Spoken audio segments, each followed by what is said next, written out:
Good evening and welcome to the October 19th meeting of the Falmouth Conservation Commission. This meeting is being held virtually via Zoom video conference. Please be patient. We'll do our best to be efficient and allow everyone to participate equitably. This meeting is also being broadcast and streamed online by FCTV in real time. As this meeting is being recorded by Zoom and broadcast by FCTV, please be cognizant of what you say, how you say it, and what can be seen and heard in your background. I'd like to thank our staff for their continued support to this commission and their diligence assisting applicants. We have a full complement of commissioners tonight. Thank you all for your dedication. And I'd like to remind you guys that for commenting, I'll call on each of you at the appropriate time. Let's refrain from speaking over each other. Also, all votes will be done by roll call. When I call your name, please state your name and your vote, even if you've made the motion or the second. To our public participants, at any time during this meeting, you may enter any comments or questions via the chat function. At the appropriate time, they will be read into the record. The link and further instructions are located on the agenda.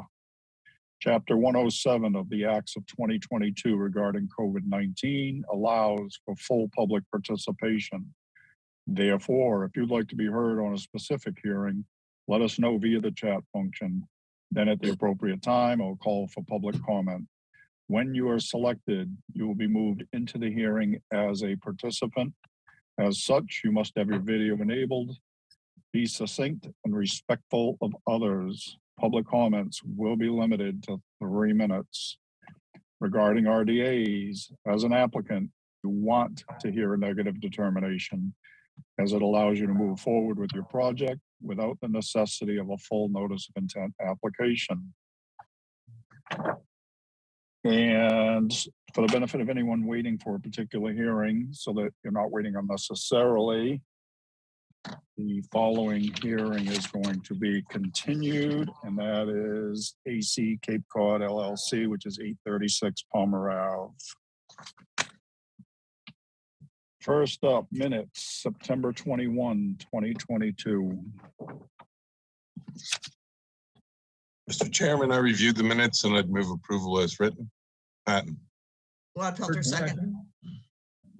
All right, we have a motion and a second to accept the minutes as submitted.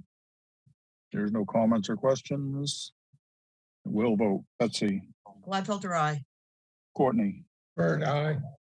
Matthews, aye. Kevin. O'Brien, aye. Maury. Carlo Hawks, aye.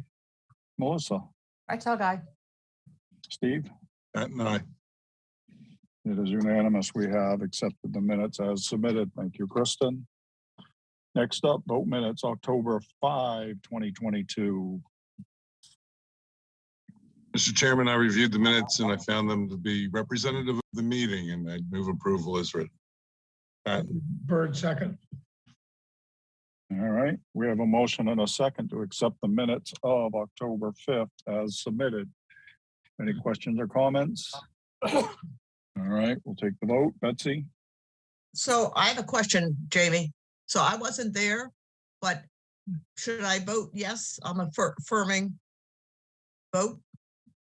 I know you're saying no, Melissa, but I can assure you that there's differences of opinion and I'm on another committee that would allow it. Well, I wasn't there either. I'm just asking Jamie's opinion. I would say if you read them, then I would vote. I don't think if you abstain, it's gonna, mess up the system. Okay, so yeah, I read them to see what happened. So Gladfelter, aye. There you go. Courtney. Bird, aye. Matthews, aye. Kevin. O'Brien, aye. Maury. I abstain. I did not read them and I was not there. All right. Melissa. Yeah, I will also abstain because I was not there. So even though I read them, I don't know if it's accurate or not. So Okay. Steve. abstain. Well, I assured you it was accurate. Yeah. Aye. If Steve said it, I must be believe true. you, Steve. All right, with 2 abstentions, we have accepted the minutes as submitted. Thank you again, Kristen. All right, next up is other business. Discuss and vote to conservation restrictions. 0 Boxberry Hill Road, East Falmouth, which is considered the Brown Legere property, and 78 Benjamin Nyes Lane, Falmouth, which is the Truman property. And for the record, I believe we will have a dual presentation.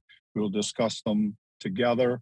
However, I will take votes separately for the record. Ms. Bergeron. Yes, Mr. Chair, I am promoting Jessica Rittenauer and Kelly Grant to describe the two conservation restriction proposals. Perfect. Ms. Rittenauer, you are up, ma'am. All right, thank you. Thanks, Chairman Matthews. And for the record, I'm Jessica Rittenauer, the Executive Director of the 300 Committee Land Trust. And I just wanted to share some opening comments and introduce Kelly Grant, who I believe has been promoted to a panelist as well. Yes, I see Kelly there. Kelly Grant works with the Compact of Cape Cod Conservation Trusts, which the 300 Committee has long been a partner with the Compact since our founding in 1985. We are working with the Compact on land protection. Kelly joined our team in May. So for this evening's conservation restrictions, I'm hoping that Kelly will be able to share a few comments, highlights of conservation values and why the 300 Committee feels these lands are worthy of a conservation restriction. But I think the introduction is important because Kelly is part of our land protection team, and we hope you'll be seeing a lot of her, through the course of time as we bring various projects forward. So Kelly is a former conservation administrator from the town of Yarmouth. And as I said, we're thrilled to have her on our team. And Kelly, I'll turn it over to you. Thank you, Jessica, and hi, everybody. For the record, my name is Kelly Grant. I'm the land protection specialist with the Compact of Cape Cod Conservation Trusts. So I'm happy to present to you two conservation restrictions this evening for conservation restrictions that are being gifted to the 300 Committee for the protection of some privately owned land. I'll summarize each of the CRs briefly, and then I'll be happy to answer any questions that you have. So the first one is the Brown Legere conservation restriction, where the grantor is Edward J. Brown Legere, and the grantee is the 300 Committee Land Trust. The property is at 0 Boxberry Hill Road in East Falmouth. So that's a property just northwest of the Coonamessett Pond. It's Excuse me, Kelly, you want to share plans? Sorry? Are you going to share plans? I can share, maybe I can share a map if that would be useful to show you the location. That's or fine. I have. I just didn't want to get too far if you intended to share, that's all. Yeah, I'm happy. Would you like me to share something so you can see? Please. Yep, sure. Okay, so I will share. Let me just grab.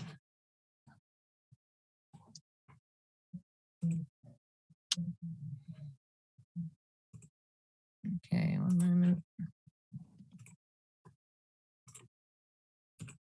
Can you see the map up now? Yes. Yes. Right. Okay, so this is the first property. This is the Boxberry Hill Road property. So you can see the Coonamessett Pond just south of it here, and some of the other open space that that surrounds the property. So so this is a 3.7 acre parcel. It has a mix of upland and wetland vegetation, including a wooded deciduous swamp. The conservation values important on this property are its proximity to other open space property, including the Braeburn Farms Conservation Area, and a little further north, the Francis Crane Wildlife Management Area. It falls within priority habitat of rare species, estimated habitat of rare wildlife, and falls within Biomap 2 designated critical natural landscape. It also falls entirely within the Zone 2 area of contribution for the public water supply. So the conservation restriction will assist in maintaining public water supply quality. And then the conservation restriction will also ensure that the premises not only remains protected for open space, but the premises will be available for agricultural activities as defined within this conservation restriction, and that these are consistent with maintaining the conservation values. So did you want to ask any questions on this one first, or shall I go to the other conservation restriction? Why don't we do both and then we'll go back Okay. to questions, please. Good. Okay, so the other one is this little one up here. So this is a portion of an existing property. So in this instance, the grantor is Catherine Truman. And again, the grantee is the 300 Committee Land Trust. The property address is 78 Benjamin Nyes Lane, and this is in North Falmouth. So just north of here, I believe, is Flax Pond, and then this is Trout Pond over in the west. So this is a 1.6 acre portion of a 3.6 acre parcel. The area to be protected is mainly wetlands in the north of the property that borders Wild Harbour Road. So this was the area to be protected includes a former cranberry bog that's succeeding to red maple and blueberry swamp. And it's part of a larger 3.6 acre lot that includes the historic Nye House that was built in 1699. So the parcel lies within the 100-year floodplain of Trout Pond. So protection of this floodplain will ensure the continued availability of flood storage during a major storm event. The property is designated as priority habitat of rare species and biomap 2 core habitat. And the former cranberry bog and wetland is also known to provide important habitat for painted and snapping turtles, eastern box turtles, and other species of conservation concern. So that's a really brief kind of overview of the values of the properties. Happy to answer any questions for you. And of course, we're asking for the commission to provide for us a letter of support in support of these conservation restrictions that we'll be taking to the select board for approval in November. Thank you, Kelly. You can And let stop me know if- sharing, please. Okay. Yeah. All right. Ms. Bergeron, we'll start with you. Thank you. Yes, I'm actually promoting Jen up right now. And I don't think staff had any particular comments or questions at this time, other than we would suggest that the commission approve the conservation restrictions. Okay. And I think everybody got the submissions last week that kind of outlined what the restrictions are and all that. So, and I also believe we have draft letters of acceptance. So, all right. So I'm going to pull everybody for comments or questions. Betsy? I have no questions. My only comment is that was a nice presentation, Kelly, and a good explanation of what the conservation values of the areas are. Thank you. Courtney? I will second Betsy's comments. All right. I'll triple it. Kevin? Same comment. Tough to top that. Maury? Ditto. Melissa? Thank you for the fantastic presentations. Quick question, I hope. In the 0 Boxberry Hill, it's allowed to use for working farmland and forest. So working forest, what does that mean? It's not going to be harvested, is it? No, there are no plans for that. If there is going to be any forestry use, there would need to be a forestry plan. I believe the main use is just for using the existing areas for agricultural use that have been used in the past. I think is the main use. Jessica, did you have any other background on their intentions with forestry? No, yeah, and any conservation restriction that we would approve would have to require that or the forestry management plan, as Kelly mentioned, before any forestry related cutting would take place. And that has become standard language in conservation restrictions, but I would say we have very few, if any, that we hold where there is an active cutting, plan in place, but that would have to be brought to our board for approval. Great, thank you. Right answer. Okay, no more questions. All right, Steve? Yeah, thank you for the presentation. Are there any current uses on either of the properties now that will be ongoing? So on the Brown Legere property, there is a set of solar panels which will remain in place and be maintained over time. Other than that, there are some already areas that have been used for agriculture in the past, which are open. They're not, I believe, not being currently used in agriculture, but they are maintained as open areas. Okay, and these are available for passage for me or any visitors? No, neither of these conservation restrictions grant public access because they are private properties and they're not directly connected to other open space. So they kind of are, sit on their own in terms of their immediate boundaries. And because they are going to be still privately owned properties, they do not have public access. Thank you, Mr. Chairman. Okay. So this prevents development, correct? That's correct. Overly simplify. All right. Mr. Chairman. Ms. Bergeron, is there anything in the public chat function? Please. Let's see. Nothing in the chat at this time. Thank you. I'll make a Okay, so- motion to, Hold on. We're going to vote on these separately. So I'll need a motion and a second for each. We'll do them one at a time. This is to accept the restrictions and endorse the letter to the selectmen. Courtney? I'll make a motion to accept the conservation restriction as presented on the Brown Leisure property and to write a letter of support. Carlo Hawk, second.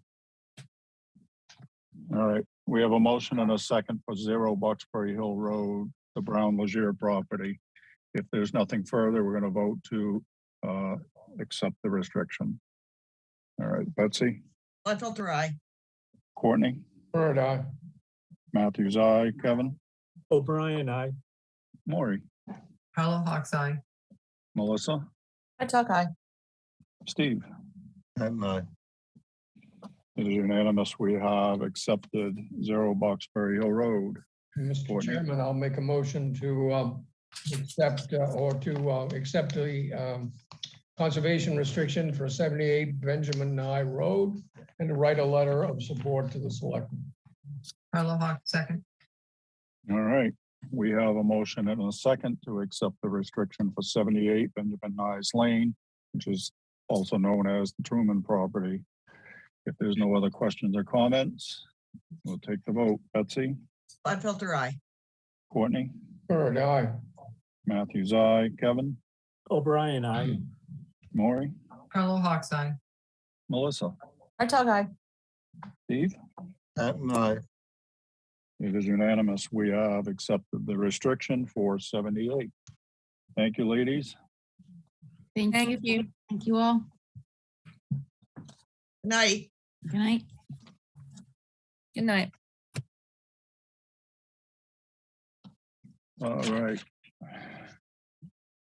Welcome, Jen. Hello, sorry about that. Beach committee ran a little bit over what I thought they were going to run. All right, next up is a request for a continuance under a notice of intent. AC Cape Cod LLC, care of Barrett Sutton, 836 Palmer Avenue, Falmouth, Mass. For permission to stabilize an eroding slope with the construction of a retaining wall, connect an under drain system. Boy, who wrote this has to go back to college. To connect an under drain system from the wall to an existing drainage system. Conduct invasive species management, replant trees, and restore disturbed areas. Well, I had Ben? fun at college, so I'd go back. The applicant is requesting a continuance until November 30th. Bird, so move, and the reason for the continuance. They are currently doing slope stabilization calculations, which was going to be one of Ty and Bond's recommendations to the commission that they provide those stabilization calculations, though they are doing that right now. Thank you. Question. Melissa? Do we know if they're going to be able to get any of the stabilizing done before winter? Or is this slope going to continue to erode and erode and erode? We're working towards that, Melissa. Yeah, just concerned that, Understood. yeah. Okay, All right, anybody else have any questions or concerns before we vote? and that's 6 weeks away. Need a second. We can have them oh. undertake some other stabilization measures if needed, Melissa. Okay, Okay. thank you. Patton All second. right.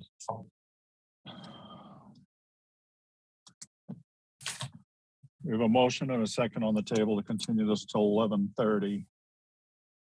There's nothing further. I just had one question. Has any, I didn't go out there to look, but with all this rainfall we've had, are we kind of keeping an eye on what's going on out there? We haven't been since that heavy rain, but we'll go out there more tomorrow, Yeah. Friday. I think all of us, if we are swinging by, we should probably keep an eye on it. Okay. Thank you. Yeah, I think if anybody goes by and sees anything good or bad, should bring it up to us. Mhm. I mean, that's important, keeping this from falling apart. Yeah. All right, any Alright. other comments, questions? Are they undertaking any temporary stabilization like hay bales and? Just what they had done, Courtney, but we'll go out tomorrow and check. And if they need to take additional stabilization measures with hay bales or jute netting or anything like that, we'll instruct them to do so. Okay, fair enough. Dan, if you would, under other business next week, would you put in an informal summary of what you guys saw? Sure. Or will Absolutely. have seen? Thank you. All right, we have a motion and a second to continue this till 11:30. Betsy, Untitled I. Courtney, Bird, Matthews, aye. Kevin, O'Brien, aye. Maury, Harlow Hawks Eye. Melissa, Under duress, aye. Steve? Patton, aye. It is unanimous. We have granted a continuance until 11:30. Next up is a request for a continuance under an enforcement order. This is Susan and Gerald Lieber, 101 Lakeshore Drive, 16 Lakeshore Drive North, and 0 Lakeshore Drive North. Map and parcel 22-04-027-004A, Falmouth, Mass. Unpermitted removal of vegetation and construction of retaining walls within conservation jurisdiction. Jen? Alyssa, when will we be continuing Oh, I'm this one to? Sorry about that. There's a request to continue this until December 14th. The Liebers have contracted with Holmes and McGrath for their surveys and they need time to survey the property. You said the 14th? The 14th, correct. Thank you. All right, they're engaging an engineer. That's a good thing. All right. Any questions or comments? Go ahead, Melissa. No, it's the same. Just, yeah, forget it. No comments. Okay. Okay, the comment is that this is extending this project that's already been out too long. But Well, the engineering firms are extremely behind. They need time to build in their schedule, go out and survey the properties. They can't just drop Yeah, I everything know. else, you know? I realize that. Yeah. Okay. All right. Anything else? All right, again, the request is to continue this till 12:14. Make a motion to continue this item until 12:14. Patton. Bird. All right, we have a motion and a second to continue this until 12:14. If there's nothing further. All right, Betsy, Untitled I. Courtney, Reluctantly, aye. Matthews, aye. Kevin, O'Brien, aye. Maury, Harlow Hawks Eye. Melissa, No, okay. Steve, Pat and I. all right. With 1A, still passes, continued until 12/14. Next up, request for determination of applicability. First up, Alfred Larkin Jr. and Wendy Fox, 34 Deacons Avenue, Falmouth, Mass. For permission to remove portions of the existing deck and to construct a shed. Ms. Bergeron, Staff recommends a -3 under the state and a -2 under the bylaw. Resource area boundaries are not confirmed. Carla Hawk, so moved. Bird, second. all right, we have a motion and a second to accept staff's recommendation. All right, Betsy, Gladfelter, aye. Courtney, Bird, aye. Matthews, aye, Kevin, O'Brien, aye. Maury, Carla Hawk's eye. Melissa, right tall guy. Steve. Pat and I. It is unanimous. We have accepted staff's recommendation. Next up, D.H. Reed Revocable Trust, 117 Little Neck Bars Road, Falmouth, Mass. For permission to replace the existing sewage disposal system to meet Title V regulations and to install restoration plantings.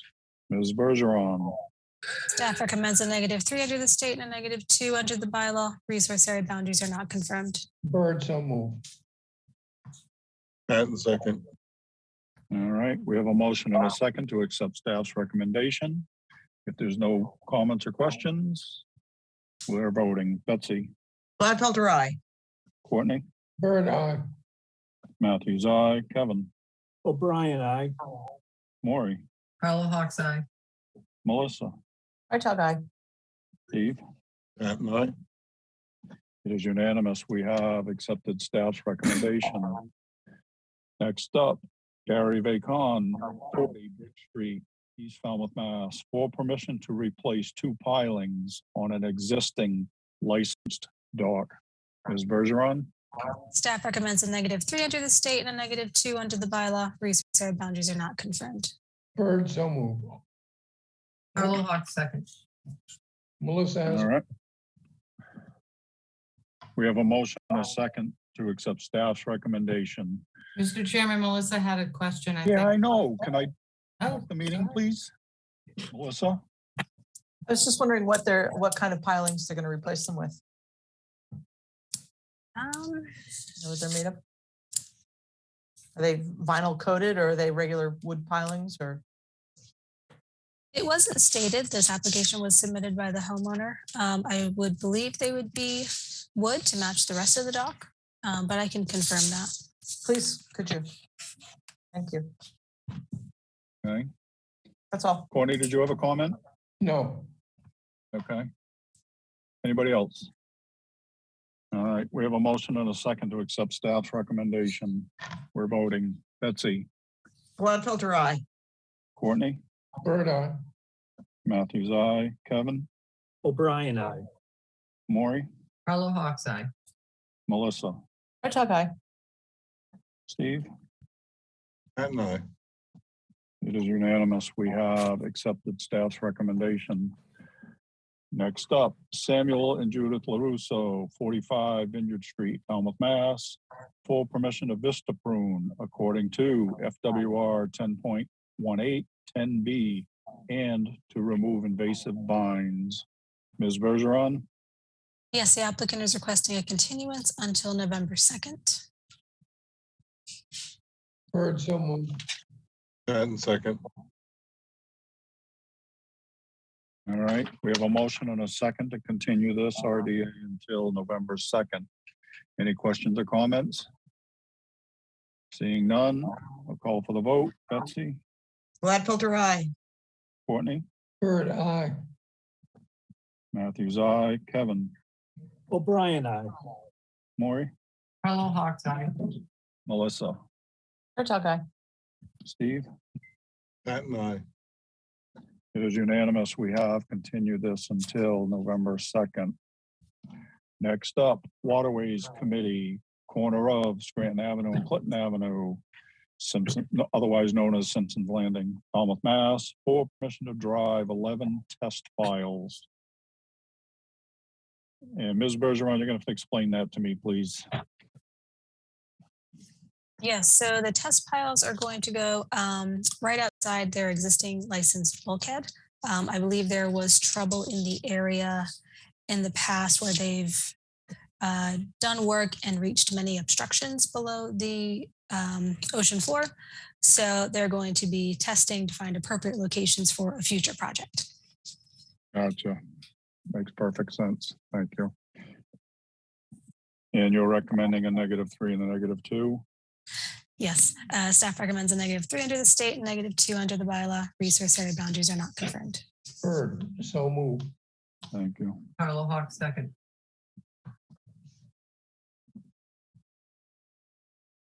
All right, we have a motion and a second to accept staff's recommendation. Are there any questions or comments? All right, we're gonna take the vote. Betsy, Gladfelter, aye. Courtney, Bird, aye. Matthews, aye, Kevin, O'Brien, aye. Maury, Carla Hawk's eye. Melissa, Tug eye. Steve. Pat and I. It is unanimous. We have accepted staff's recommendation. Next up, Thomas and Lori Legere, 38 Central Park Court, Falmouth, Mass, for permission to remove an existing deck to construct 2 additions, excuse me, and to expand the existing patio. Ms. Bergeron, Staff recommends a -2 under the state and bylaw. Resource area boundaries are not confirmed, and this is a flood zone only project. Bird, so move. Carla Hawk, second. all right, we have a motion and a second to accept staff's recommendation. Any comments or questions? Hearing none, we'll vote. Betsy, Gladfelter, aye. Courtney, Bird, aye. Matthews, aye, Kevin, O'Brien, aye. Maury, Carla Hawk's eye. Melissa, Tug eye. Steve. Pat and I. It is unanimous. We have accepted staff's recommendation. Next up, Jonathan Searles, 148 Gansett Road, Falmouth, Mass, for permission to install a new water line. And Ms. Bergeron, before you go, I am recusing myself from this vote. I will stay as moderator, though. Ms. Bergeron, Staff recommends a -3 under the state and a -2 under the bylaw. Resource area boundaries are not confirmed. Bird, so move.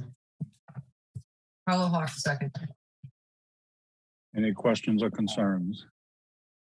All right. Betsy, Gladfelter, aye. Courtney, Bird, aye. Kevin, O'Brien, aye. Maury, Carla Hawk's eye. Melissa, Tug eye. Steve. Pat and I. With one recusal, it is unanimous. You have accepted staff's recommendation. Next up are requests for a hearing under a notice of intent. All hearings of the Falmouth Conservation Commission are held simultaneously under the authorities of the Massachusetts Wetlands Protection Act and the Falmouth Wetlands Bylaw. Although a single decision of the commission is issued, it represents a separate decision under each authority. As a reminder, public commenting is limited to 3 minutes. So I encourage you to stay within the purview of this board, which are the rules and regulations of the Wetlands Protection Act and the Falmouth Wetlands Bylaw, and how they pertain to a particular application. The chair reserves the right to stop any commenting that is disparaging or inconsequential to the hearing. First up, Edward Martin, 62 Pequawset Avenue Realty Trust, 62 Pequawset Avenue, Falmouth, Mass, for permission to construct an addition, upgrade the existing sewage disposal system, and install mitigation plantings. Jen? Yes, Mr. Chairman, I've promoted Tom Bunker up to present his project. Tom, are you all set? Yes, yes, thank you. I'm all set now. Okay, excellent. All right, Mr. Bunker, you're up, sir. Yes, thank you. For the record, my name is Tom Bunker with BSS Design. I'm here to represent Ted Martin with their proposal to construct an addition. And if I may, I'll share the screen and get right into it. Yes, sir.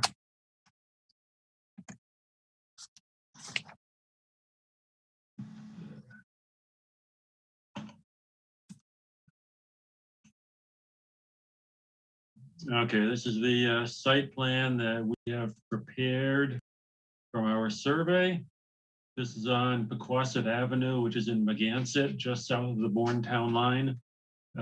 This blue corner up here is Magansett Harbor. Further off the page is County Road and Magansett Beach.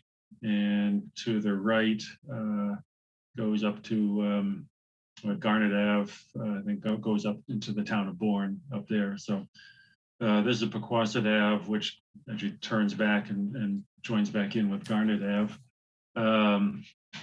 It's up on this area, a whole line of houses are up on a long peninsula. Could be a glacial esker, I'm not sure. But at any rate, we'll call it a peninsula, a ridge. It's up around elevation,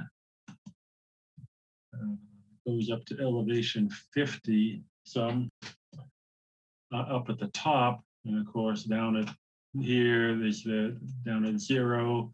The flood zone is elevation 15 in this location along the bottom of it. But this is, if you went out there, it's quite steep. It's steeper than 4 to 1. And so even though this is all flood zone X, the top of the coastal bank is right up along here, basically at the top of this set of stairs, concrete stairs that have appear in a lot of the old aerial photographs running down the bank. So we have this coastal bank, top of the coastal bank. There's a 50-foot zone A because there is dune down at the bottom of this bank. 50-foot zone A goes through the existing house, and then the 100-foot zone B runs through this location here, and they're proposing an addition here that is about 2/3 of the addition are in zone B, and the rear part of the addition is in outside of your jurisdiction, and that's where it actually starts going back downhill to Pequawset Ave, which is in the 30 elevations, not in a flood zone, not coastal bank on this side of the ridge. So we have this addition here that is in zone B, a 1,200 square foot addition. In zone B, underneath it, in this area, there's an area of pavement, which is 212 square feet. So there's 1,000 square foot increase in coverage in this location. And that will require 2,000 and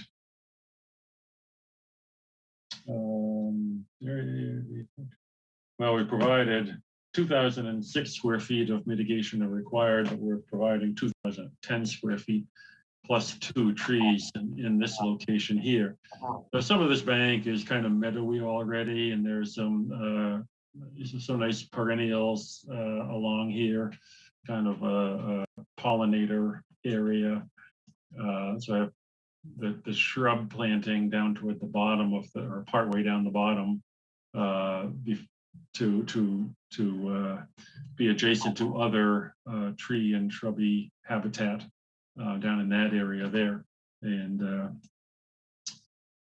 that's the addition and the mitigation. And the second part of this is a voluntary, it's a septic upgrade, but it's with the voluntary construction of a singular 960 advanced treatment systems. Mr. Martin, he has to upgrade anyway, so he's putting this in to do his part to protect the water quality of Magansett Harbor. And so I made a last minute edit to this based on the staff comments. I wanted to see this limit of work continue around on the harbor side of the work in this location. And I never showed a limit of work here. It comes up away from the driveway some because the new water service has to go across that lawn to stay 10 feet away from the septic system. There are 2 trees here that we're trying to stay away from, an oak tree and a cedar tree. going around them, and these two trees are proposed to stay where they are and not be damaged or removed. So that is the proposal. Whoops, back up a little bit, and I'll take this down and take any questions. Thank you, sir. Jen, do you want to start? Yes, Mr. Chairman. So the revision on your plan, Tom, was just to show that limited work in water main? The water service, I changed the location of the water service a little bit. That was already going through that area. So I moved that a little bit further away from the trees, and I added that limit of work. Okay, Yes. thank you. I think you basically addressed it. We'll condition that's about the mitigation's about 241 shrubs.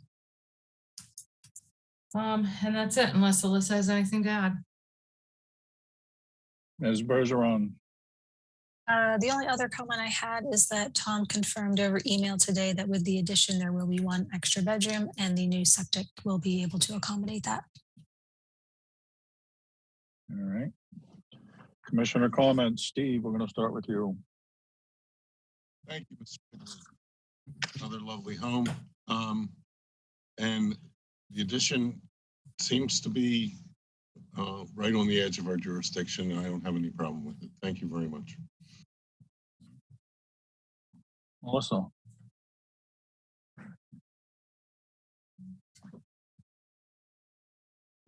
Me already? Yes. I'm supposed to be after Maury. Okay, so actually then I do have a question for Tom, because he had mentioned something about how out of the goodness of their heart, they were going to upgrade to a Title V, but if they're adding a bedroom, don't they already have to upgrade their septic system anyhow?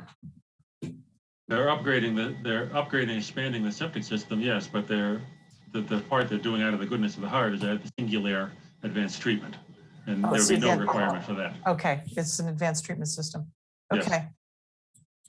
Yeah, so just be mindful of those larger trees, please. And no more questions then.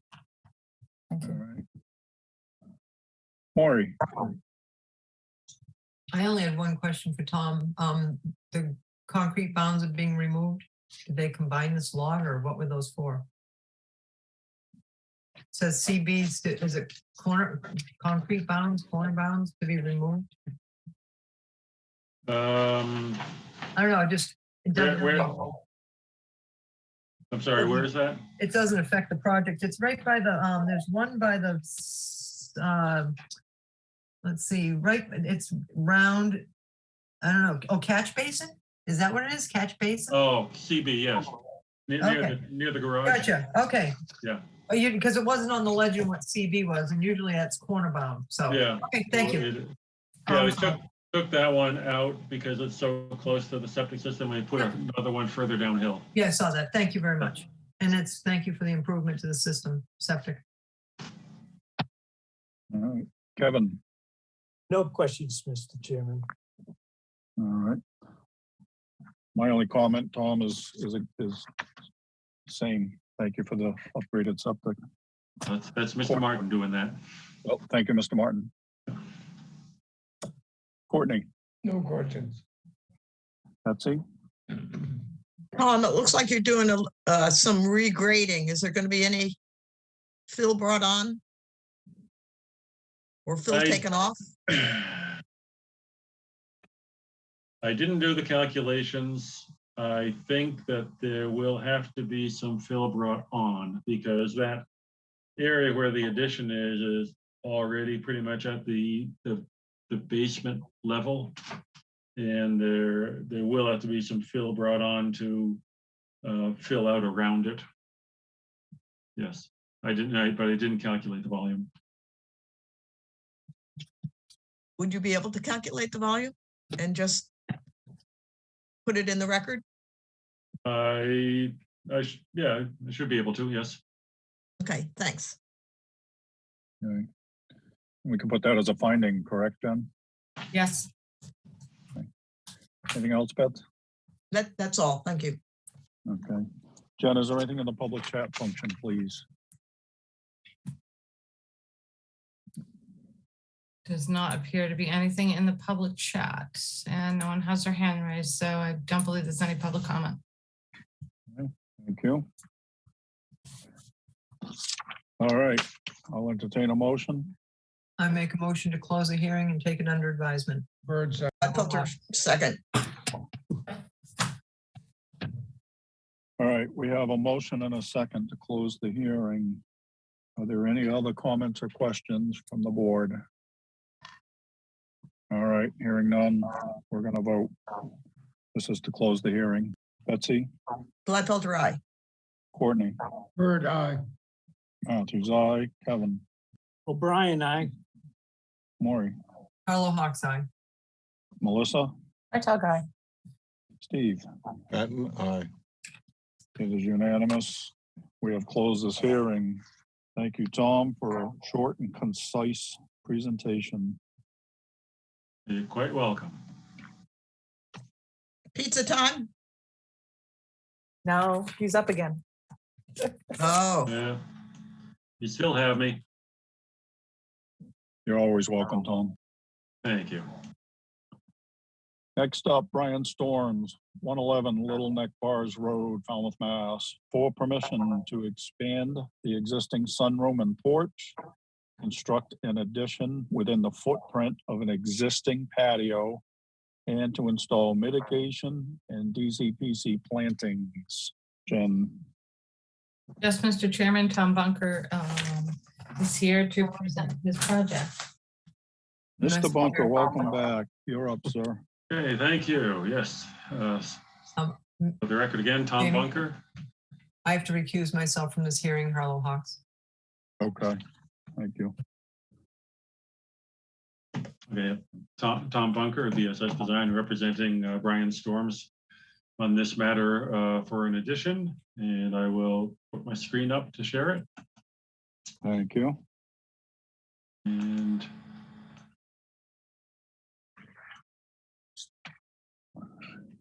that's it, yeah. So this property is, oops. I'll show you on the, I have zoom into this locus map here. Well, it's at the south end of West Falmouth Harbor, in the area called Harbor Head.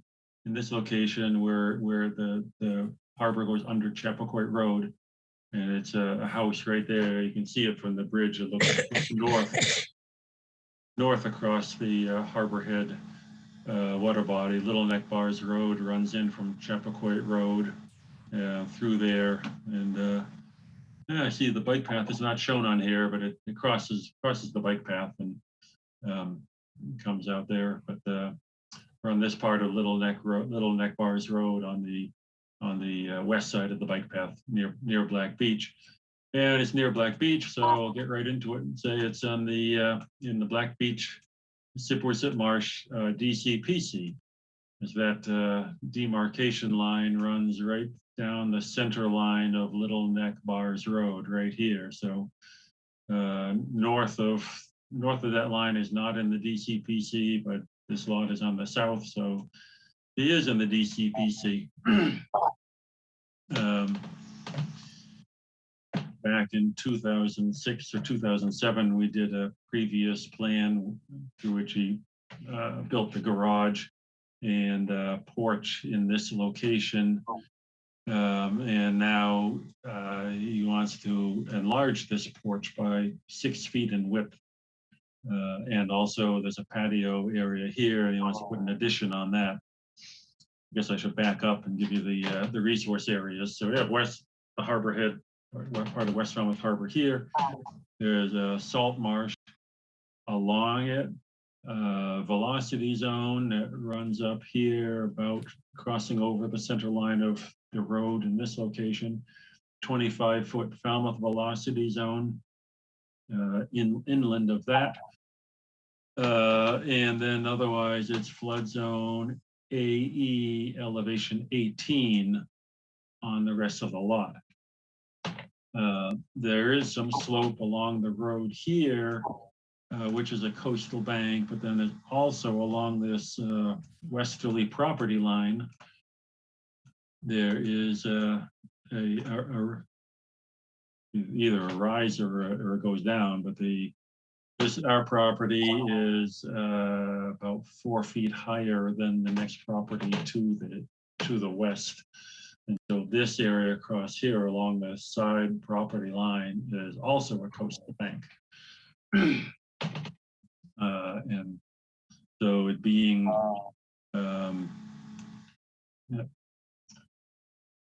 being the coastal bank has this area is more than 25 feet from another wetland. It's within 100 feet of another wetland, but not adjacent to another wetland. And so it has a 25-foot coastal bank, zone A, in this location. And of course, the zone B is 100 feet back to here. There's also a zone A of the salt marsh running in this location, 100 feet from the salt marsh, and zone A of a coastal bank here, and then zone B of coastal bank by the salt marsh in this location. So the house is mostly in zone B with a little bit in zone A. And we're proposing, as I said earlier, this is existing bluestone terrace, which was on there when we did the work in 2006 and before. And this addition will just be taking the place of it. So there's no increase in coverage due to this addition. It's part of the kitchen, I believe. And then there's a barbecue area here, which are just going to move to here. Basically just moving that same 18 square feet from one place to another. The addition here, part of it's a sunroom, and that's, as I said, it's going out 6 feet, part sunroom and part porch. Basically the same as what's there now. There's like a stone veneer wall.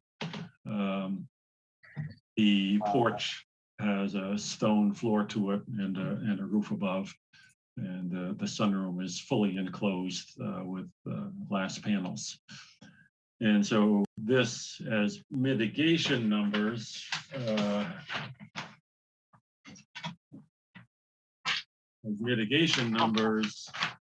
from the lot coverage, there is 40 square feet of addition in the zone A here, and 207 square feet of that porch, plus this patio extending out a little also. So this is 207.5 square feet. So the total required is 121 square feet of mitigation for this, plus 415 square feet of mitigation for the rest of it. So there's a total of 536 square feet of mitigation required for the addition. And then there are the DCPC calculations, which go something like the amount of, in a DCPC, every property is supposed to have only 5,000 square feet of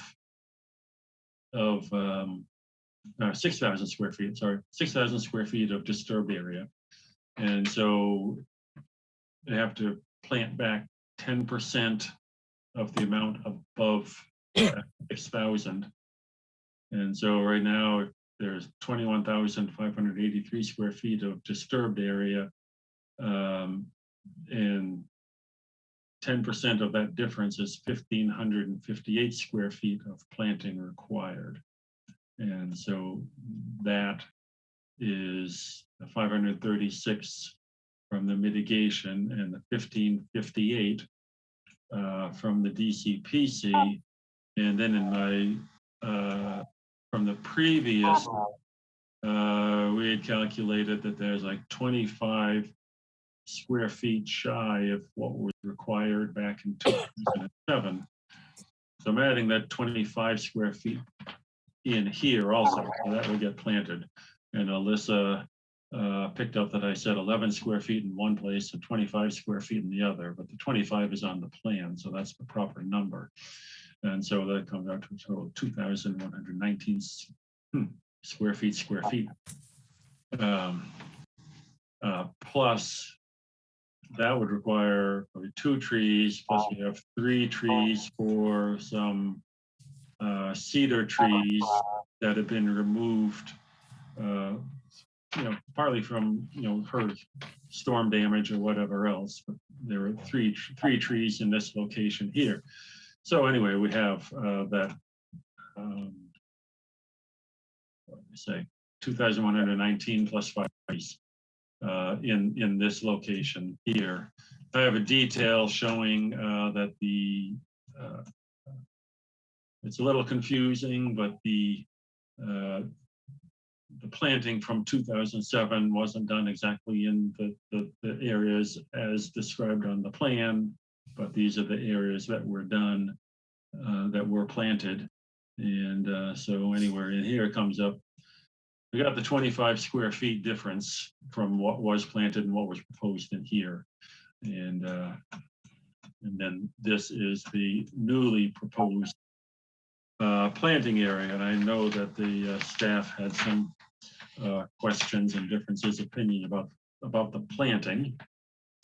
I went back out and looked, and I believe that there are, I could show you some pictures. It was a nice sunny day. These are the 2 hardwood trees, which I have as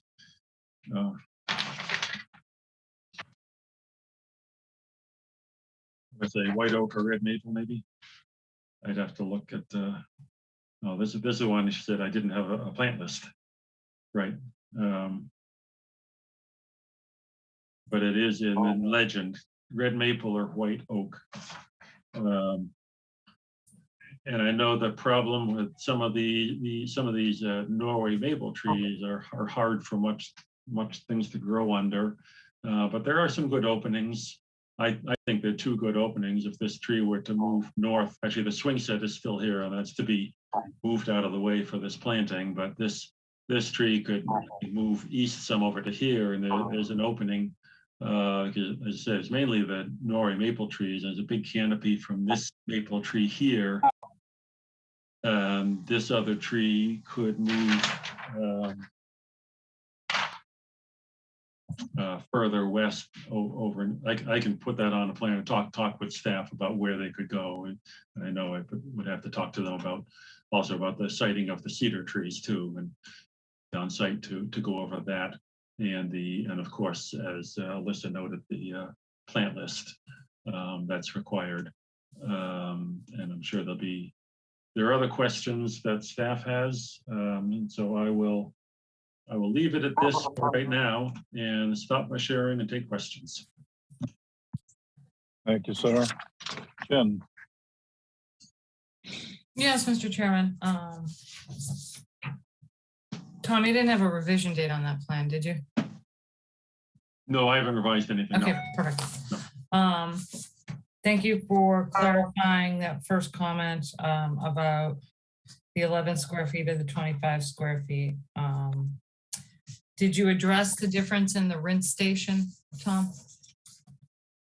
No. That was our And second. I look back at the 2007 plan, and that it is larger than it was on there before, and I'd have to look into that, but I don't have that number at the moment. Yeah, we'll have to look into that because that's going to factor into some additional mitigation plantings. Yeah. So we'll probably need a continuance for that. What was planted prior? So especially in the area where the gate is, there's a lot of ornamentals in there, Tom. There are a lot of that, yeah. Yeah, so there's a lot of ornamentals. So those areas are going to probably need to be revegetated with the appropriate mitigation planting that was required back in 2007 and not with the ornamental grasses. Do you understand what I mean? You know exactly what I mean? Because I have a picture up I can show. The path going out toward the path the going road. out, that area in particular. and maybe even some of like, you showed a picture of where Maybe on the far east side of the property, there's some more ornamentals over there. yeah, so there's a lot of ornamentals that we're gonna have to address from the, like, that you're calling approved in 2007, approved and planted in 2007, and that just don't match up with the mitigation required back then. So we're gonna have to look into that a little bit. We can go out on site and look at the tree locations with you prior to the next hearing. That might be helpful, so we're all on the same page and you understand our concerns. Right. We don't like putting trees under existing canopy because then eventually they have nowhere to go. Eventually, yes. You know, I would put my point, not to argue that, that's true. They could have nowhere to go, but of course, it's also part of the forest ecosystem that you have to have some younger trees under older ones, but I know what you're saying. And like I said, we can discuss that. Yeah. But I think kind of the biggest thing is we gotta address that rinse station, look at what was planted for the 2007 order and make sure those are appropriate plantings, which I'm having concerns that some of them are not, looking at the pictures of the site, and the location of the trees. And Alyssa, do you have anything to add? I think the only other point was some vegetation is being displaced for the proposed DCPC plantings and mitigation, so we may need to look at that. It was also brought to my attention this morning that the stockade fence, I don't think that was there in 2007, and a smidge of the corner now that since it's now a velocity zone, a smidge of that is located in the velocity zone. I'm not sure how the commission will feel about having a fence there. But that's for them to discuss. Thank you.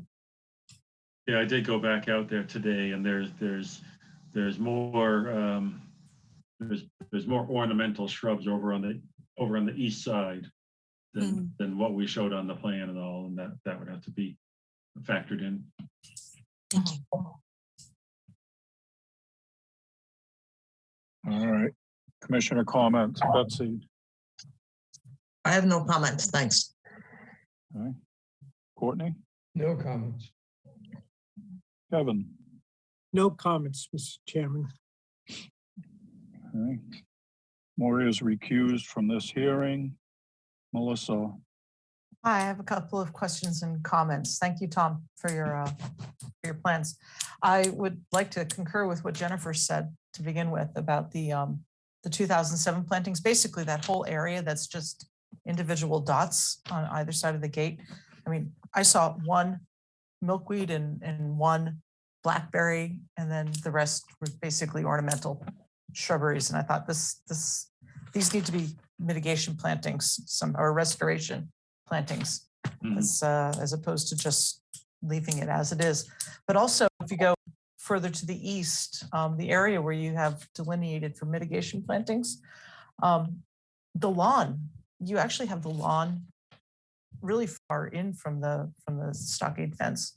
I mean, the lawn goes to within about 2.5 feet of the stockade fence out there. So I was surprised that wasn't quite so accurate. And the swing set that you mentioned, is that going to stay where it is right now, or is it going to be moved? Or no, that's to be moved, and I'm not sure why it wasn't on the plan. We had to locate it. That's to be moved. Yeah, further inland. that's what I was going to suggest, that it get moved in. But also, if we go to the west side of the house, by the other coastal bank that goes along there, where it says where the flagstone patio is. When I was there was like a tarp with, it looked like a garden planting on top of it with heuchera and a couple of grasses and things. Is that what someone's suggesting to replace the flagstones with, or? I mean, I assume the flagstones are coming up. It says they're coming up, so. There was, actually, I actually had no suggestion for what to replace it with. I figured it would just be the acceptable lawn mix. I mean, I just said the flagstones had to be removed. Yeah, so from there, there's, but there's planting, maybe, I don't know what the situation was with those plantings, but yeah, it'd be nice if the flagstones are removed and then it's, you know, get some appropriate plantings in there. But actually there was a water, I don't know if it's a hose or a pipe or something like that, near where it says gate and steps on the side there. It was a Yeah. water line. What is that water line? Is that irrigation or? that's, yeah, garden water. I'm actually not sure if they have an irrigation system. I really didn't inspect that. Because there was a lot of fertilizer on the lawn too, the little beads. I mean, it was really obvious that there's nitrogen going into that lawn. And I think that's a big no-no right there. Yeah, I mean, it's a interesting site, but I guess I was a little confused by the two coastal banks coming in and then just the fact that nothing seemed to be native growing around in the mitigation areas. So I'd like to see a lot more mindfulness of that. And then also in the back, you've got this teeny tiny construction access area. I mean, it's how's that going to work? I mean, is it just going to be a little tiny truck going through there, or? They'll have to. I mean, they have a little tracked. There are little vehicles that can get in there. I mean, it's most of it's or a lot of that construction access is sort of right behind the garage outside of jurisdiction, other than being in a flood zone. So, I mean, he could take up a little more of the vegetation if he puts it back, but I think he would rather just have a small, a small vehicle. It's not a big addition they're putting up, but that's the only place he can go. Yeah, I guess my concern is that I don't want to see them going down the east side of the house right onto the coastal bank. So I don't know if you can put up some kind of netting or something to prevent vehicles from driving past. Well, yeah, well, that's right. Yeah, that's right. Definitely have the two limits of work, so they wouldn't go along the. You mean the west side? West side, yeah, excuse me, the west side. Yeah, the west side. Right. Yeah, that's right. The two limits of work and the two different construction accesses. I figured nobody should go along the coastal bank side there. Yeah, I just want to make sure that nobody's going to do that. Right. Okay. Other than all that, yeah, that's about it for now. Okay, thank you. You've been warned, Tom, for now. For now. Yeah. For now. See you next time, Tom. Steve? Thank you. Apparently I was the only one that found this a very confusing site to evaluate, but listening to the discussion has helped me clarify things. I really thought the addition was minor and I think the comments from the previous mitigation and others are entirely appropriate. It makes for a very pretty site, but it's hardly native. And just another pretty site in Falmouth, but it was, for me, it was hard getting my orientation. It is nice there, yeah. All right, any more comments from the board? All right, Jen, is there anything in the public chat function, please? Nothing in the public chat, Mr. Chairman. Thank you. Tom, what are you thinking? Jen, I'd like 2 weeks if we could meet quick enough. Well, 2 weeks means that I'd have to get something in 1 week, I guess. Hang on, let me think for a second, Tom.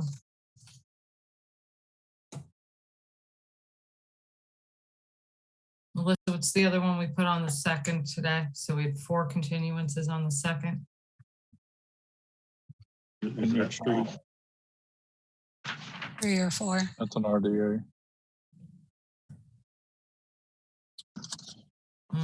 No, I know we have potentially 4 continuances on the 2nd.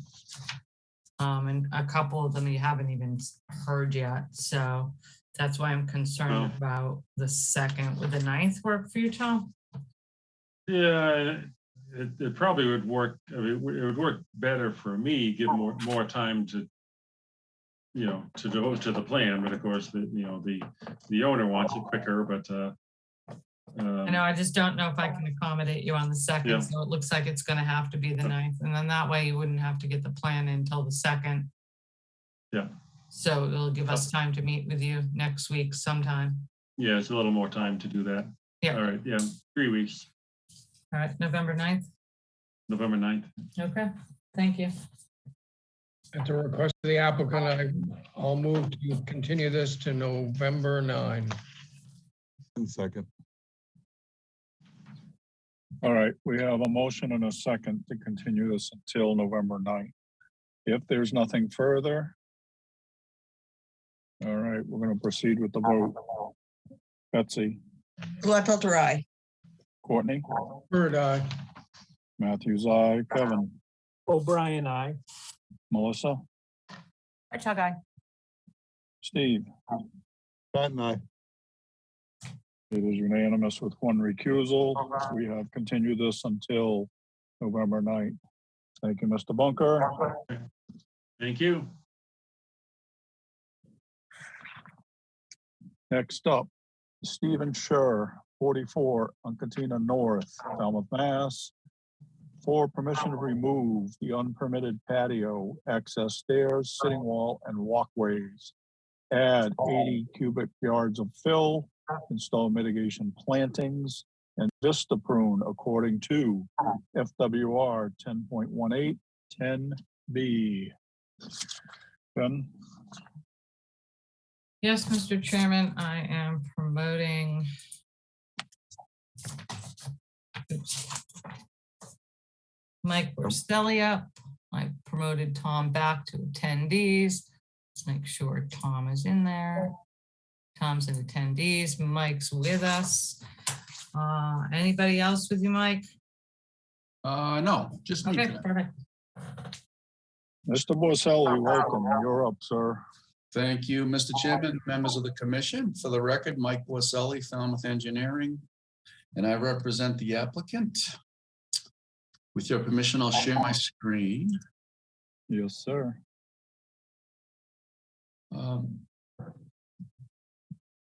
I was hired to apply for permission to propose corrections to the property to bring it into compliance. I have submitted a notice of intent and plans to you.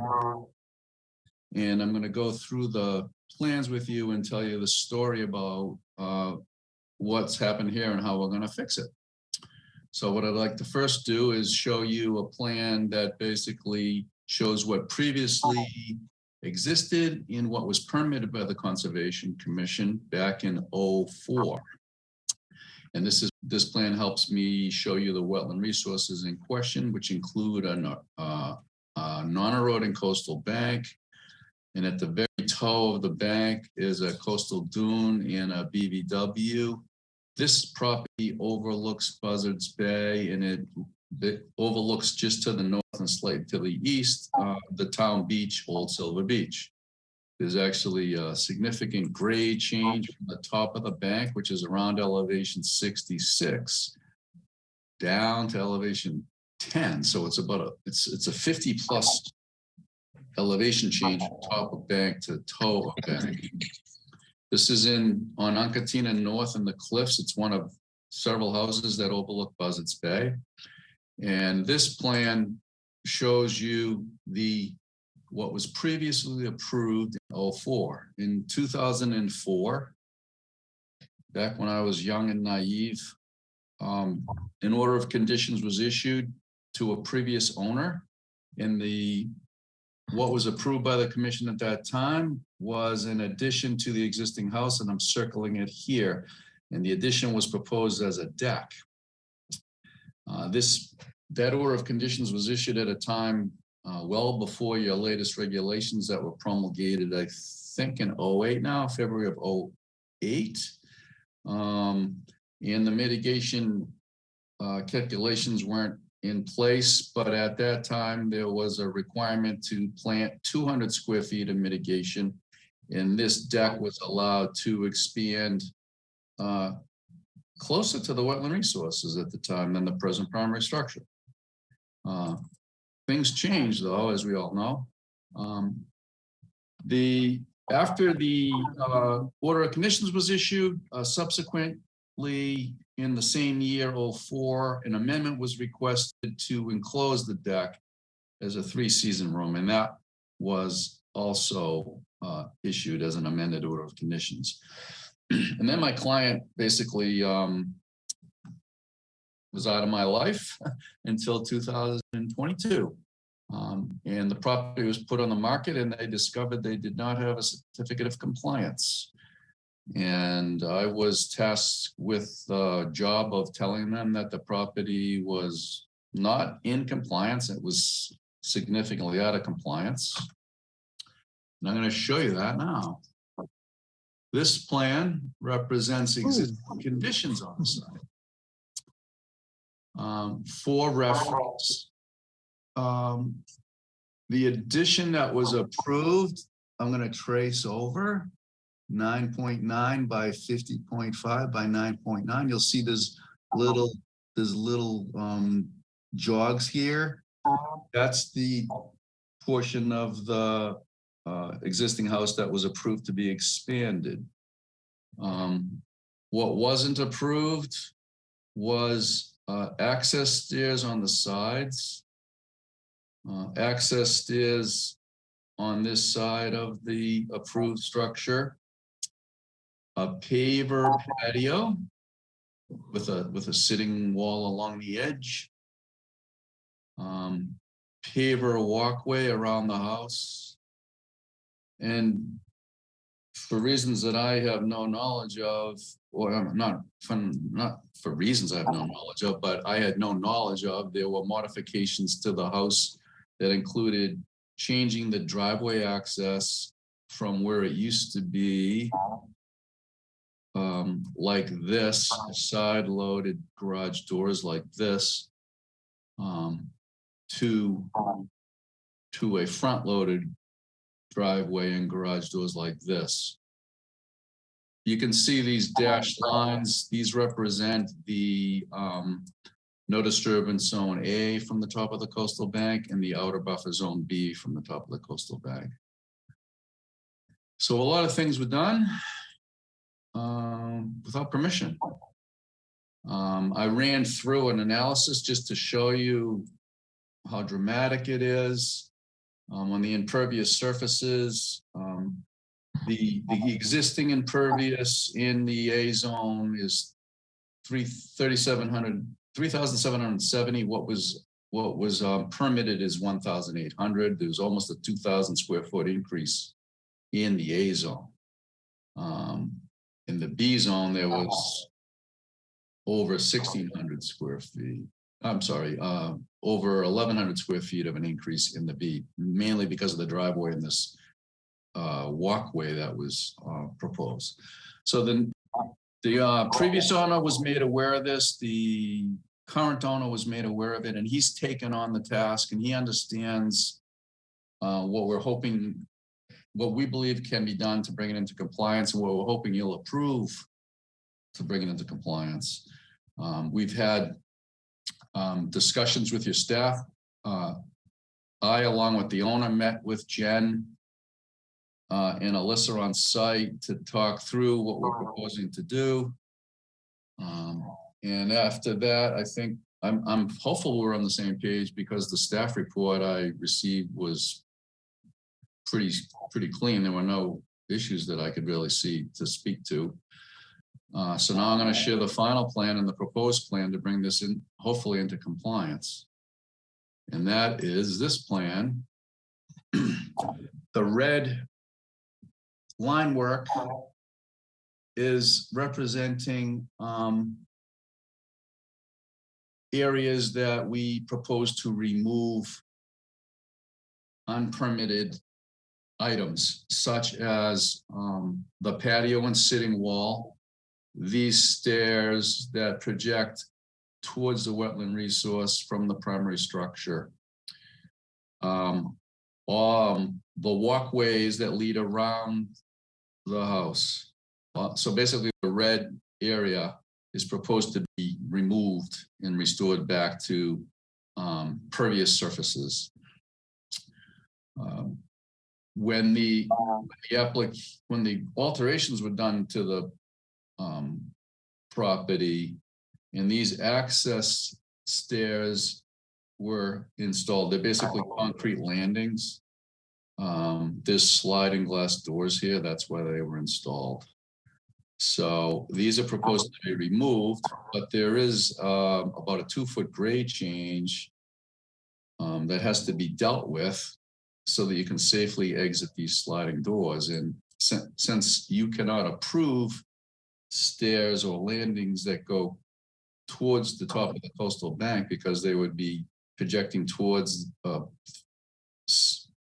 bank forward of the primary structure, we're proposing to do some regrading and just create like a lawn plateau that slopes off to the proposed plantings so that they can step out without a landing onto grass area and eliminate the stairs. The volume, it's an average, right at the house, it's about 2 feet and it's about 18 inches here. And then it just slopes off into the proposed mitigation planting here. And its average is about 75 to 80 cubic yards of material that would be brought in, regraded, sloped, and stabilized with lawn. And then mitigation planting would be proposed in the area shaded in green. All that would be done over here. Instead of these walkways, there would be bluestone pieces placed in the lawn to gain access to the front doors, and everything else would just be grass. When you go through all the calculations, taking into account moving of all these impervious unpermitted surfaces and doing a comparison between what will remain and what was originally permitted in 04, you get still a net increase of in this scenario only 128 square feet, mainly due to these 2 lateral stairways which added impervious but don't go closer than the present primary structure to the top of the coastal bank. So there's 128 for that. The bulk of the increases in impervious surfaces are basically for driveway reconfiguration in the back, and these patio, these bluestone pieces that would be in the B zone. So that there's still an increase in the B zone, but it's dramatically less. It's 542. So if you apply a 3-to-1 factor for the 128 in the A zone and a 2-to-1 for the 542 in the B, and also take into account the original 200 square feet that was required on this plan back in 04, gives us a grand total of 1,668 square feet, and we're proposing to put in 1,700 square feet as shown in the shaded areas. And the plant material was worked out with staff, I believe, and the owner was given the list, and I believe he worked things out, and I believe these are acceptable plants, and we've outlined them here. It's blueberry, beach plum, and arrowwood viburnum. He'd like to have some lower shrubs so he can get a view. And he's proposing a vista window as well. As shown, that would be in accordance with your requirements under FWR 10.18. This 1,700 square feet would require 2 trees to be planted. So we're proposing two trees that are from the list as well. So the new owner understood in what was going on. He respects the requirements. He wants to make it right. He has to make it right to get compliance. And I think that sums it up. And I would be happy to take questions. Thanks, Mike. Jen? Yes, Mr. Chairman, I think it would answer the, it's only those 2 sets of access stairs. That's the increase in that zone A, Mike. Correct. Okay. Obviously, Alyssa calculated the rough number of shrubs it'll take to fill in that area. Mhm. And do you have anything to say about the proposed the technical comments from DEP? Yeah, I read 310 CMR 10.30 paragraph 6, and it says basically not to have an adverse effect on the coastal bank. Yep. So we've shown a limit of work. I don't think I pointed that out. That's landward of the limit of work, so it'll allow for no erosion onto the coastal bank by the regrading that we're proposing.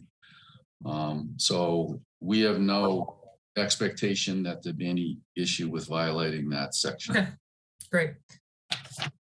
We always get excited when we see technical comments by DEP. Okay, I have nothing else unless Alyssa has something to add, Mr. Chairman. Ms. Bergeron? I have nothing to add. Thank you. All right. Good plan, Mike. I mean, commend the guy for trying to make it right. It was a shock to me when I was contacted about compliance and I went out there. And then equally shocking if you look at the comparison of the aerial photos. Yeah, just the differences in the plans. Crazy. Right. All right, commission comments. Kevin?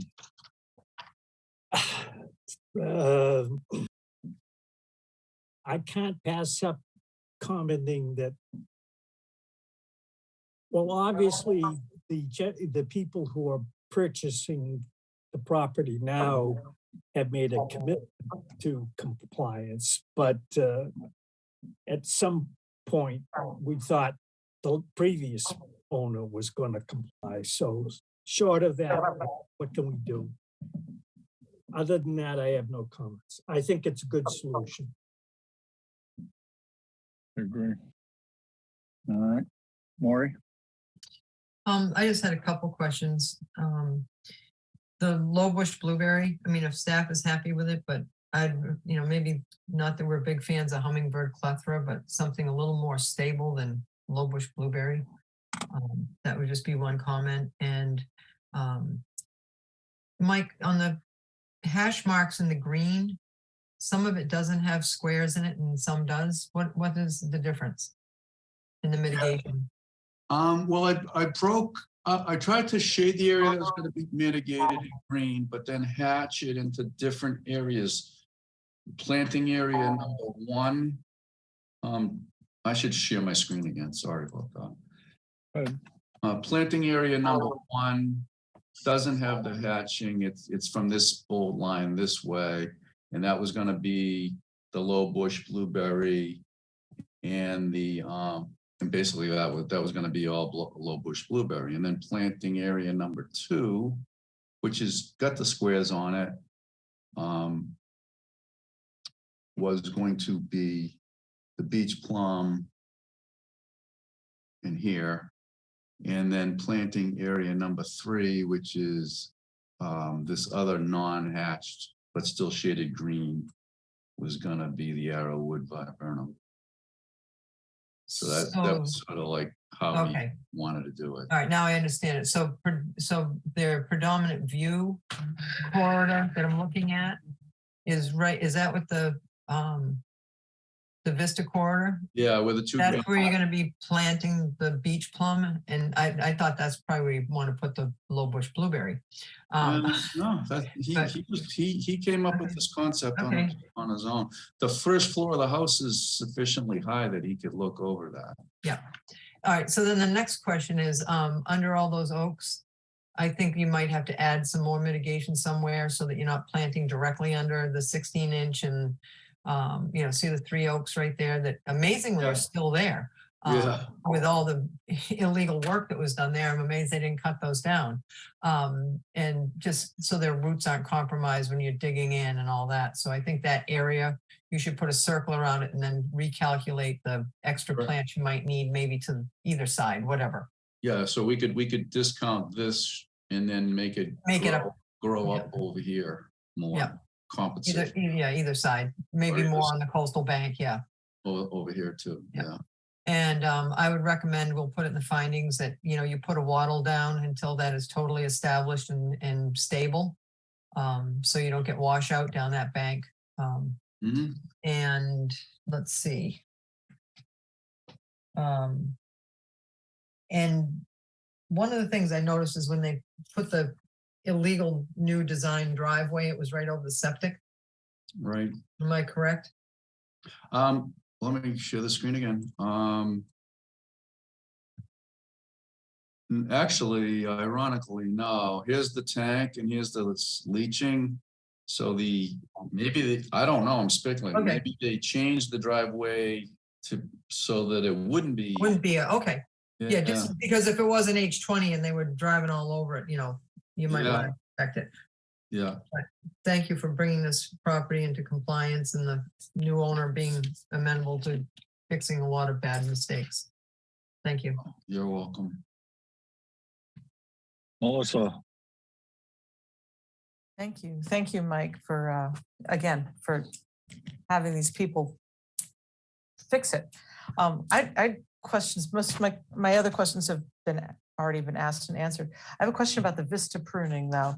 I know obviously that they're allowed to do it, but when you look off to basically where the word vista window, where the words vista window are, there's a fairly large oak there with a very large limb. Are they going to remove that large tree, or are they, I don't know how you're actually going to prune that area without disturbing the bank. And wondering if you're going to be leaving the root systems of that large oak tree or just topping it or removing a limb, or what's the plan? Well, the specifications in your regs are very specific about what they can do, which is only thinning and limiting the percentage of branches that can be removed and thin. No clear cutting of large trees is allowed, so that's not going to happen. Some of the pruning is going to have to happen by an arborist climbing trees. There's no heavy equipment proposed to be over there, of course. So I believe he's working with a local contractor, Inman, I think, and I don't know if they subcontract that work or not, but Inman is supposed to do the work, but it's all would be in accordance with. There's very specific provisions. I forget the exact paragraph of 10.18, but it's in your regs. Okay, so I assume that also 310 CMR 10.30 paragraph 6 or whatever it is also going to preclude them from actually driving anything down over the bank. Absolutely. So I just hope that that we reinforce that, or that when you talk to the owners, that they are reminded that no one can do that. So be careful there. But other than that, great. Thanks for fixing it. It's a beautiful site. Yeah. Steve? Mr. Chairman, just a comment that this family is doing a great job to try to restore this property. I wonder, Mike, when a sale happens and you discover that the property is in non-compliance, can we get a occupancy permit, or does it have to be addressed prior to that? Evidently in 04, an occupancy permit, it was already occupied, so it was a minor addition. So I don't think there were any issues with getting an occupancy permit. But when the property went for sale and it was discovered there was a recorded order of conditions without a compliance, which is why we record them. And this is your leverage to be able to pick up on these things. It was discovered, and the parties in the sale made an agreement about escrowing funds, and title was able to transfer. And the new owner was eyes wide open and wanted to do the right thing. That's great. Thank you very much. I think the single greatest complaint I get as being an evil conservation commissioner is people who are transferring properties and discover things they had done or their grandfather did or whatever, and it looks really good, but they never asked anybody anything. And it causes a great deal of consternation. Yeah. Because nobody can figure out how that could be a problem after all those years, which can only be two, but nonetheless.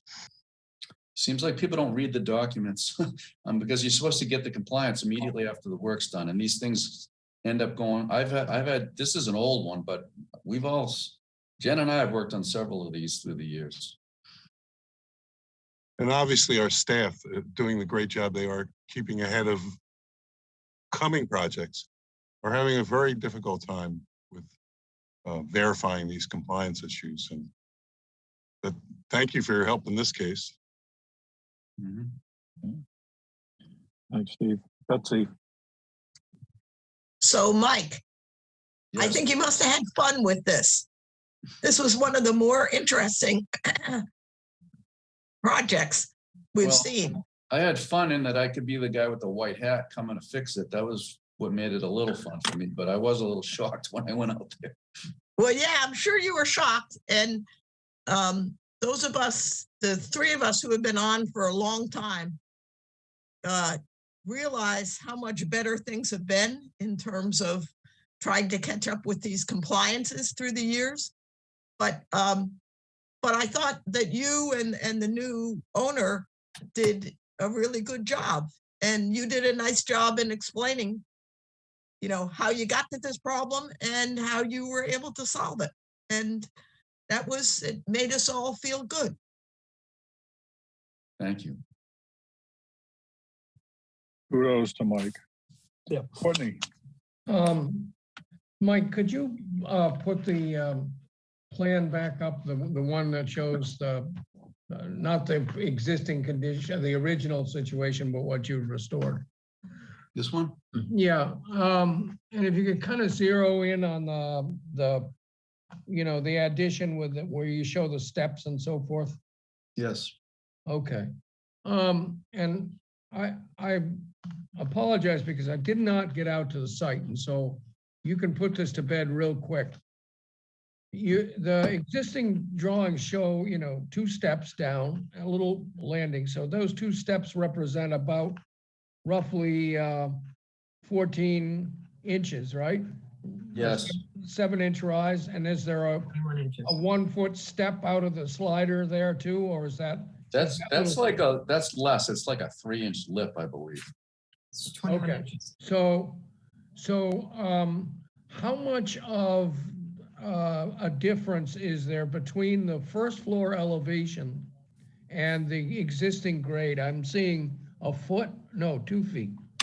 Am I correct? At the it's just under 2 feet. It's like 20 to 20 inches or so along the face of the house. Okay, and how much of that 20 inches, and this is, if I'd been there, I'd seen it, but how much of that is foundation and how much of that is the actual box of the first floor deck? Very good question. There is a portion, and I can't quantify it, but there is some of the trim, the wood trim right here would be backfilled by earth, and that obviously can't happen. So they're going to do a treatment along this edge where they do flashing and some sort of protection that'll allow them to backfill against the side of the house here. Yeah, that was kind of the concern I had, because one way out of that issue is to, you said there's sliders there. You could simply put a railing across the sliders and you just don't use them as an egress and go in at the sides. Yeah, we talked and then about you don't that. have to raise the grade so much and run into that. I know, we talked about that, but the floor plan is such that those doors are used a lot. Oh, I'm sure they are. I mean, it's the shortest distance between 2 points. Yeah. Yeah, okay. I mean, that's the only concern I have is, that that's a big drop to backfill. And if you've got to get to like 7-inch step down from your first floor elevation, you're into the box, and that's only a recipe for trouble. Right, agreed. And we talked about that, and there's definitely a technique that they're gonna protect that. Okay, well, as long as the owners understand the potential problems, that's okay. Yes, he does. I know you tried hard on this, but I just wanted to ask that question. Okay, Yes. no other questions. Thank you. Any other comments, Melissa? Just a quick follow on to what Courtney was just talking about. Wouldn't it be easier and maybe better for the coastal bank if you just replace the sliders that are going out to those front stoops that are being removed and just replace them with fixed windows? Because they still have the two egresses off the sides. It sounds easy in theory, but the aesthetics and the appearance of the house would be odd, and the way that they use this room and gain access,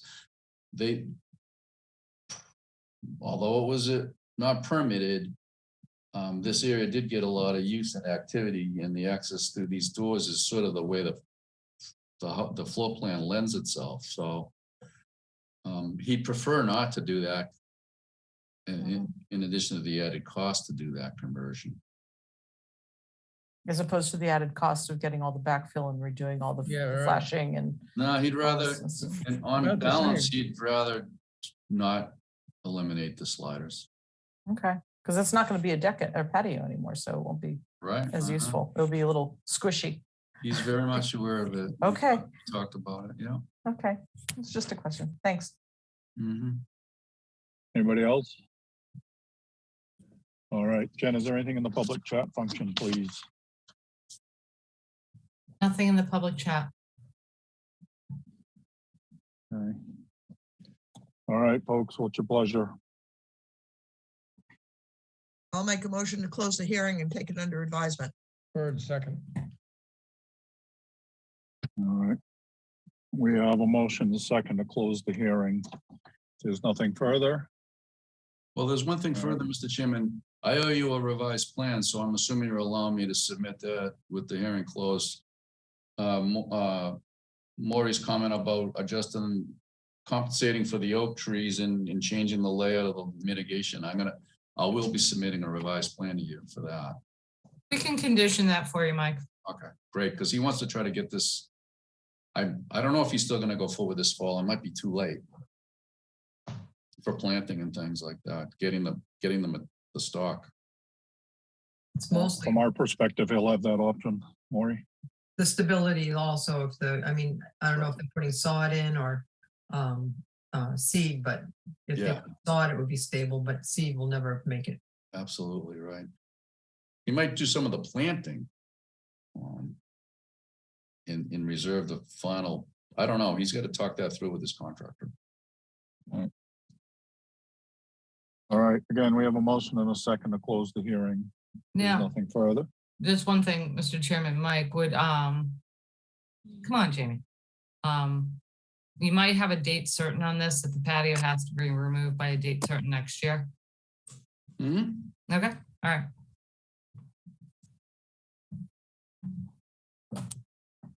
Thank All you. right, sure.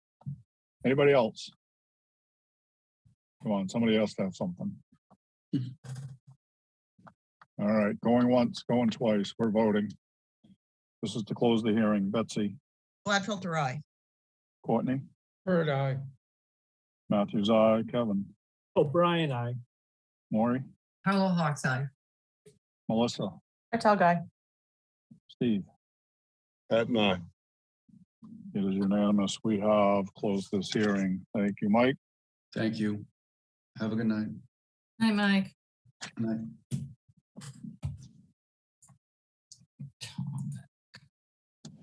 All right. Next up, continued hearings under a notice of intent. First up has already been continued. Therefore, next up is a request to amend an existing order of conditions.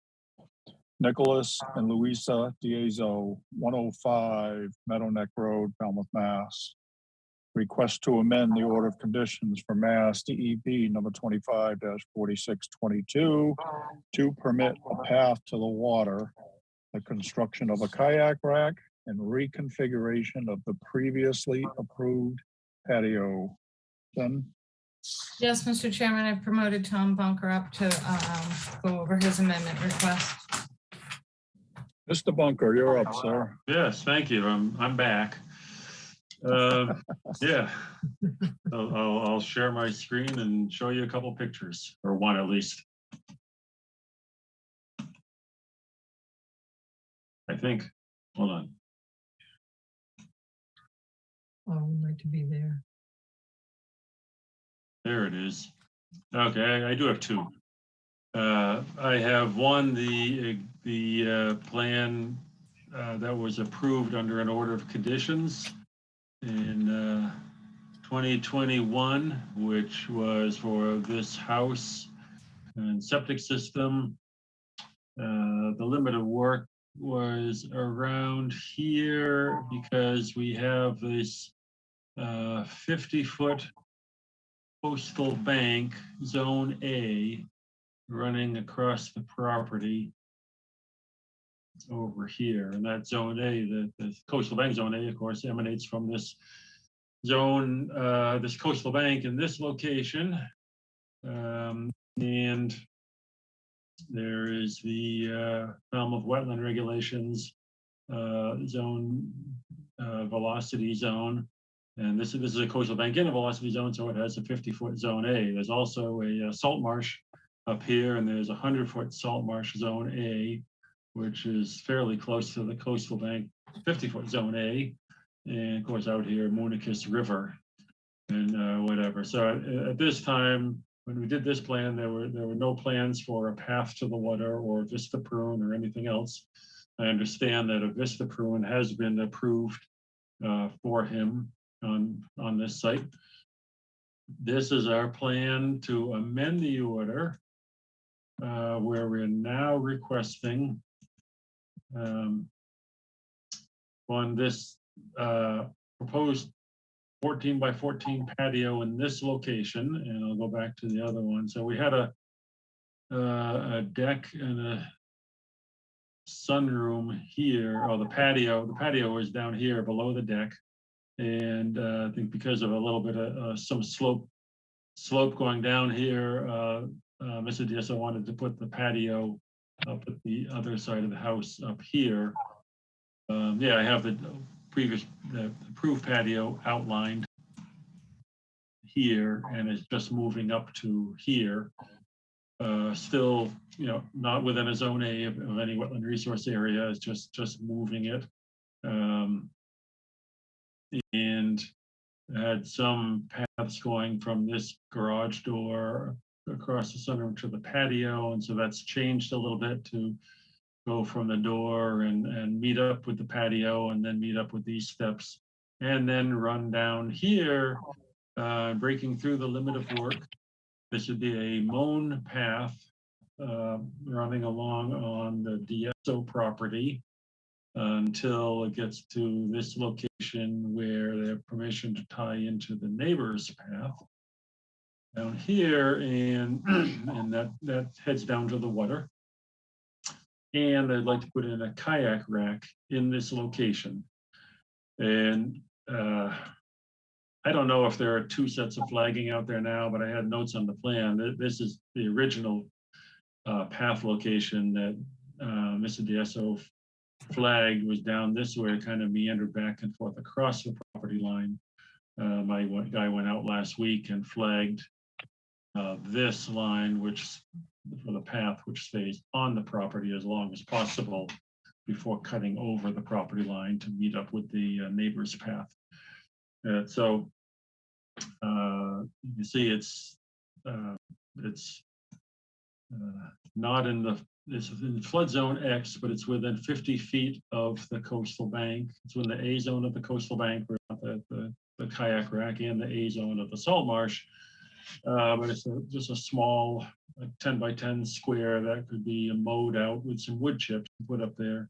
I think the staff had problem partly with it being in the Falmouth Wetland Zone A, which right through here. That's the wetland zone A here. The wetland, the wetland velocity zone. So it's within the wetland, this kayak rack is proposed within the wetland, the Falmouth velocity zone. And they're concerned with a structure in a velocity zone, and they're proposed to make it a movable structure. Mr. Diaz has said, of course, if it's made out of pressure treated wood, it would be too heavy, but you could make it out of PVC piping and then paint it black so it wouldn't be white piping out in the woods, and be light enough to move if there was a hurricane predicted to come along. You know what they say, a hurricane never happens here. The last one was a Hurricane Bob, and when was that? 1991. So how often do they come here? Or you could say, well, we're due for one coming this coming year. But anyway. Tom, you just jinxed us. I just remember that because it was the day before the Falmouth Road Race, rather the day after the Falmouth Road Race on a Monday, and all the pavement on the surf drive was washed out by that. And it was fun walking down there and looking at the damage. Anyway, it was also the year before my first daughter was born, so that narrows it down. Anyhow, I guess the point is, hurricane prediction is a pretty good science now, and there's days or a week before it hits, and there would be time to move the kayaks inside, and if this is they're allowed to put a portable rack, move that out of the way also, so that it wouldn't get blown around and damage other properties or things. So anyway, we're requesting the permission for this path to be mown through the woods, and basically to move the patio from this location to this location. And that's the amendment we're requesting. Thanks, Tom. Jen? Tom, what is the walk? You go from a walk to a wood chip path. And if you said what the walk was made of and I missed it, I apologize. I didn't say what it was made out of, and frankly, that's something, and I don't know if Nick is watching right now, and there's one thing I hadn't asked him. I don't expect it's a brick walk or anything like that. It's probably up where we can do up here within the limit of work, more like a gravel walk. At least after it leaves, heading toward the limit of work, but then when it gets into the undisturbed area, it'll just be a mown path. Yeah, it just seems odd because the patio seems separated from the house, but it's attached to this walk. So that's why I'm kind of curious what the walk is, and there is a chat, so.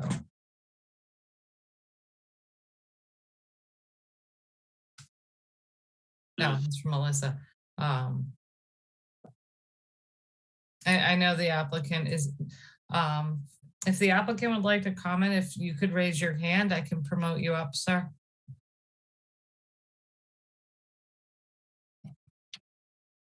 Maybe he doesn't want to be promoted up. I would say that from the garage door to the patio and then to the steps from the deck, you probably would want something better like a brick or bluestone walk. And then from the deck steps out, well, if that's going to be lawn there, it might be more like, stepping stones or something. Okay, I was just curious. It just seemed that you changed the terminology from walk to path. Right. So I just kind of path is through the woods, and the walk is in the more developed part. Yeah. Okay. It doesn't matter to me whether it's bluestone or brick or whatever. It just seemed odd the way it was configured. That's all. And the rack is in the velocity zone, and it's in the zone A of the salt marsh and in the ACEC. So let the board decide what they want you to do with that. That's all I have, Mr. Chairman. Thank you. Ms. Bergeron? I don't have any additional comments at this time. Thank you. Okay. Tom, how far would you have to move the rack to get it out of the 25 foot?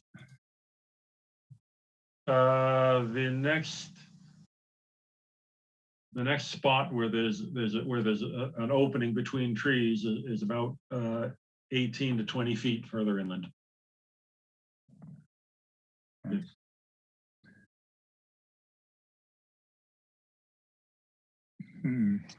All right.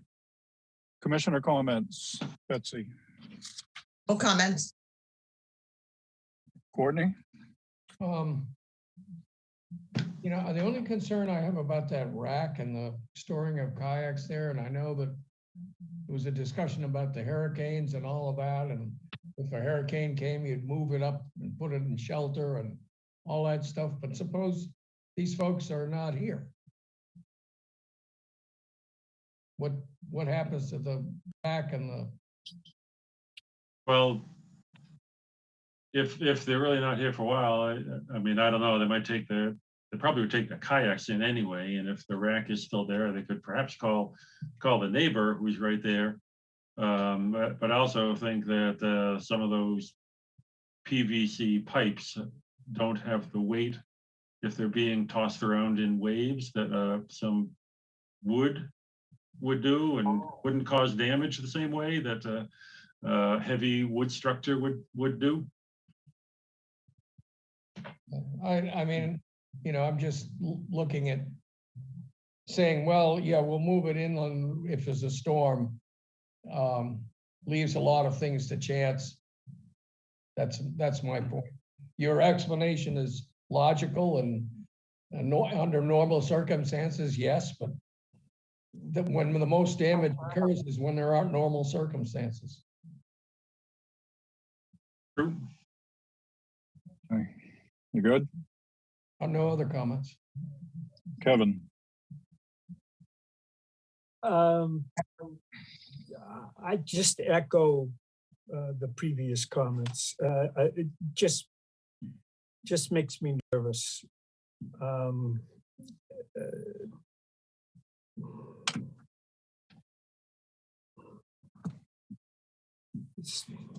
Especially with recent news events.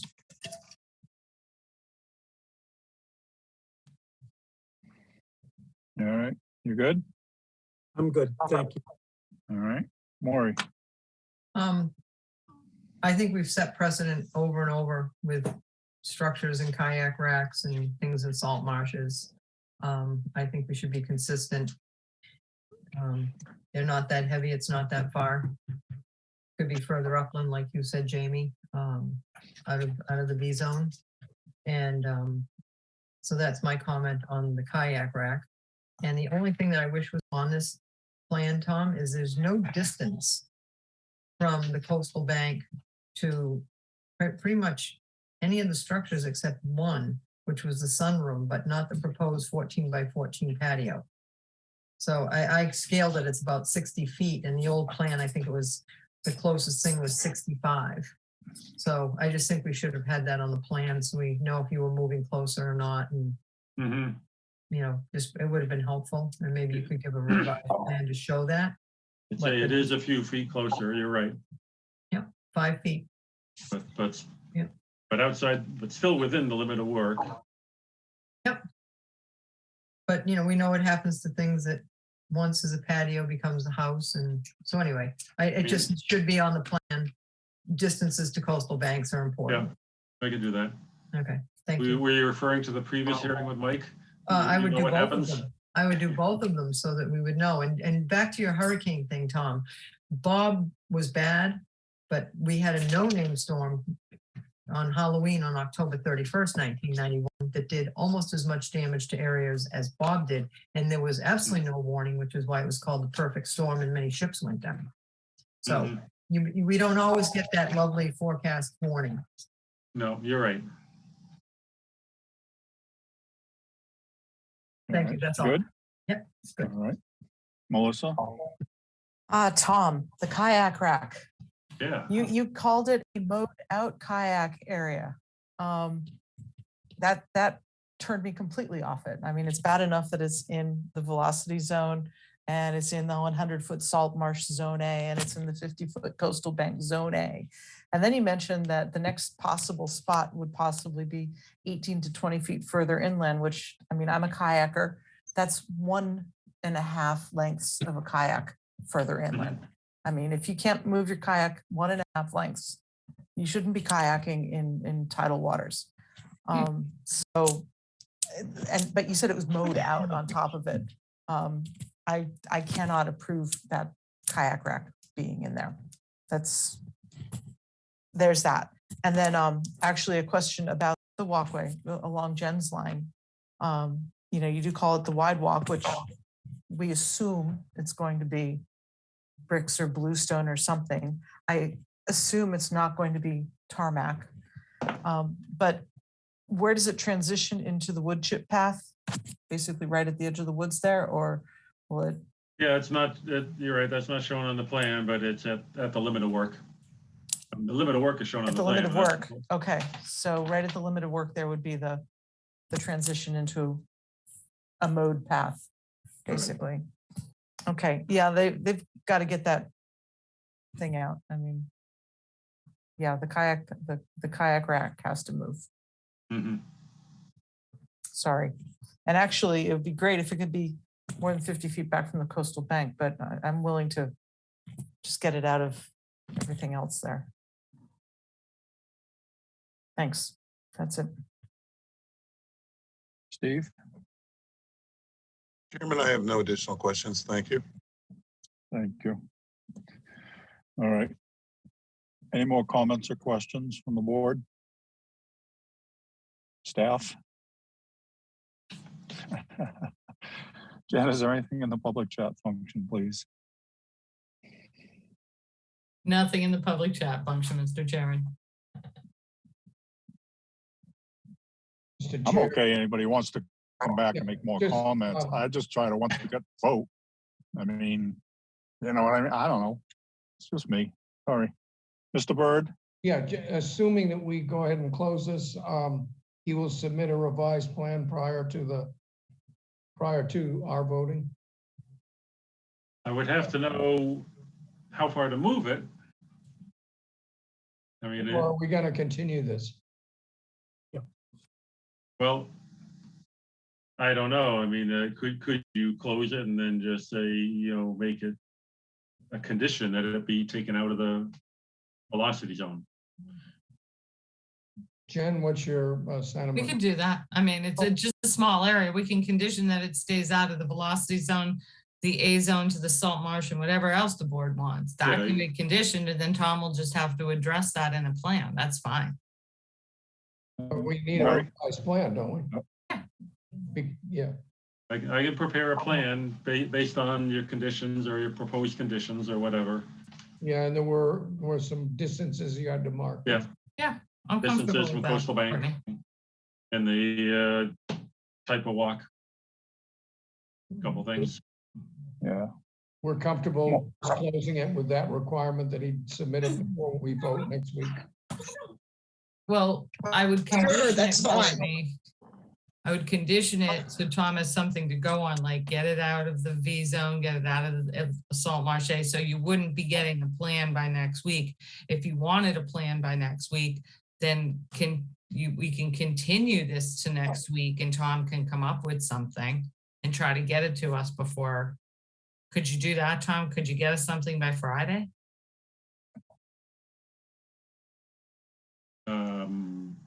This Friday? I think we're overcomplicating it. Yeah, I know.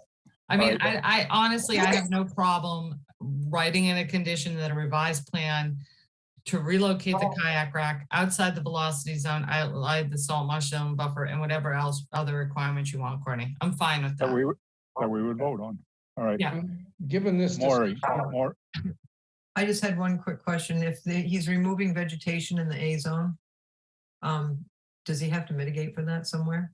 For the Well, kayak? that's why we're going to condition that it be removed from the A zone to the salt Okay. marsh. Okay, perfect. Courtney, So, given this discussion, I will move to close the hearing and take it under advisement. Harlow Hawk second. all right. So we have a motion and a second to close the hearing, knowing that we're probably going to condition that the kayak rack be moved out of the V zone and the A zone. We can vote on that exactly how we want it. And then Tom would submit a revised plan to that effect. Is that clear to everybody? Yep. Yes. And the distances. to Aside the- from, And the what's that? distances Yeah. from the deck and all that. Yep. All right. So again, any more comments or questions from the commission? I don't see any. From the staff? Going once, going twice. All right, we're voting. This is to close the hearing. Betsy, Gladfelter, aye. Courtney, Bird eye. Matthews, aye. Kevin, O'Brien, aye. Maury, Carlo Hawks eye. Melissa, Guy. Steve. And It is unanimous. We have closed this hearing. Thank you, Mr. Bunker. Thank you. Thank you and good night. Good night, Tom. Time for tea.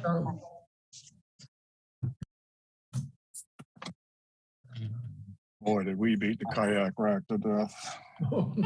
We did. Oh, my God. All right, next up. Continued Just hearings don't- under an. Don't build an abuse zone, that's all. Just it. get that gavel out. So I don't want to. Confuse anyone. All right. Continued hearings under an enforcement order. First item has already been continued. Next up, Glenda Whiting, 74 Edgewater Drive East, East Falmouth, Mass. Unpermitted removal of vegetation within conservation jurisdiction. Jen? Yes, Mr. Chairman, I'm promoting Maria Hickey-up and the property owner Glenda Whiting to address this continued enforcement. All right. Alyssa can give you kind of like a brief, some brief comments of where we've been from the original hearing to now. Excellent. Ms. Bergeron. Thank you. Yes. So since we last had this enforcement, Jennifer and I met on site with Maria to look at the current conditions of the salt marsh. The vast majority of the Baccharis is growing back. There's also a lot of Iva fructescens out there. So it's really filling in, which is great. On site, there is an old boat and an old garden that are currently placed in the salt marsh, both the grassy area and the high marsh. It was staff's recommendation that these were removed and revegetated with more Baccharis and Iva. And we also walked around the property, noticed a couple of trees of concern, and a separate filing will be submitted for their removal and pruning. So I believe Maria is here representing Ms. Whiting, and she's here as well. And I will turn it back over to Jen if she has any other comments. The only other comment I'd have is we still are going to need that site plan. So that will need to be submitted and provided before we can probably close this. Okay. And vote an enforcement order. Because I do think that just knowing exactly where that garden structure is on the property and in the marsh and making sure that's all filled in is important. And that's all I have for right now. All right. Ms. Whiting, welcome back. Hi.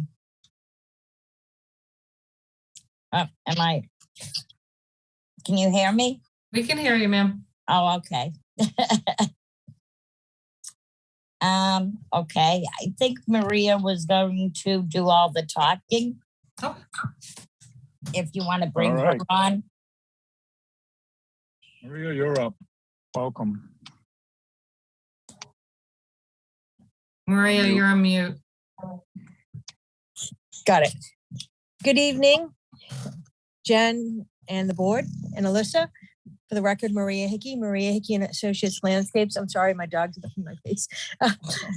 I met with Jen and Alyssa on site and then submitted a report to them outlining the measures that we would take to rectify the violations. And I will contact George Collins, who's a site engineer that had offered to do the site plan to show the area that there are some dilapidated railroad ties that we're going to remove those and replant that area with a combination of Iva and Baccharis. There's also a dilapidated boat we're going to remove. There's some debris piles and leaves that were dumped down there. We'll remove those as well. In the email that I had sent to staff, I did outline that on the replanting within that garden area, we would, use 2 and 3 gallon shrubs, 3 feet on center and a staggered formation. So are you asking for George just to do a plan with the dimensions? Or will you accept one from me? Because I can go out there and measure it. Unless you No, want I'll need it from George. Okay. Yep, I'll need it from George. Do you know how long it's going to take George to accomplish that? I do not. I'm going to send him an email as soon as we finish this hearing and begin to do that. Okay. So he's probably going to need to survey it. I don't know if there's an old survey that he can use or a current one. Okay.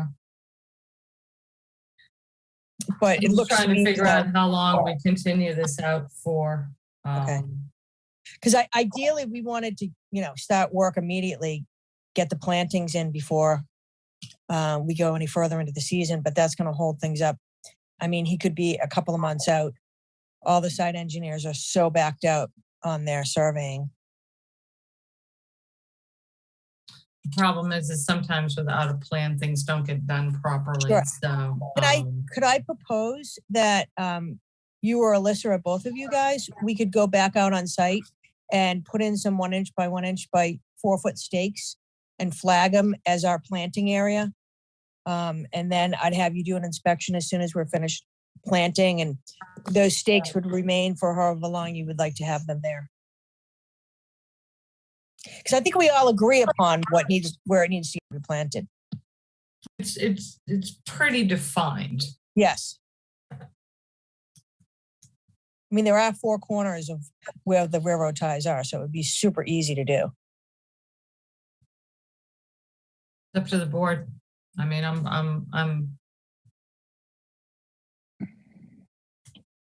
Yeah, I mean, my opinion is I think that's fine. I think it's important to get this stuff planted. And then Yeah, I guess we would just have to ask, Maria and or Ms. Whiting that, we all accept that there might be some minor tweaking once the plan is actually official. Sure. And I'll photograph and document everything for you guys. Well, again, I mean, it puts more burden on Jen, on you and Alyssa, but I think, that kind of makes sense. I mean, if it's pretty clear what should be done, then let's get the solution underway. I agree. That's my opinion. Okay. So does the board want to, I mean, there's no mechanism to work under right now. We could issue an enforcement order and require that area to be planted according to certain steps, like meeting with Alyssa and I, staking the site, and then having us follow up. And then have them produce a plan afterwards showing that restored area. Okay, that would work. Or just to throw it out there, Jen, would it be more procedurally accurate to do it as an administrative approval for that piece? You know what I mean? No, because you're working directly in a resource area. I'd rather have it under the enforcement order. Okay, so having a plan as a I just lost the word. Confirmation of what's done is what we want. I mean, correct. It's just my opinion. I'm not influencing anybody. We'll poll everybody, but I mean that seems simple to me.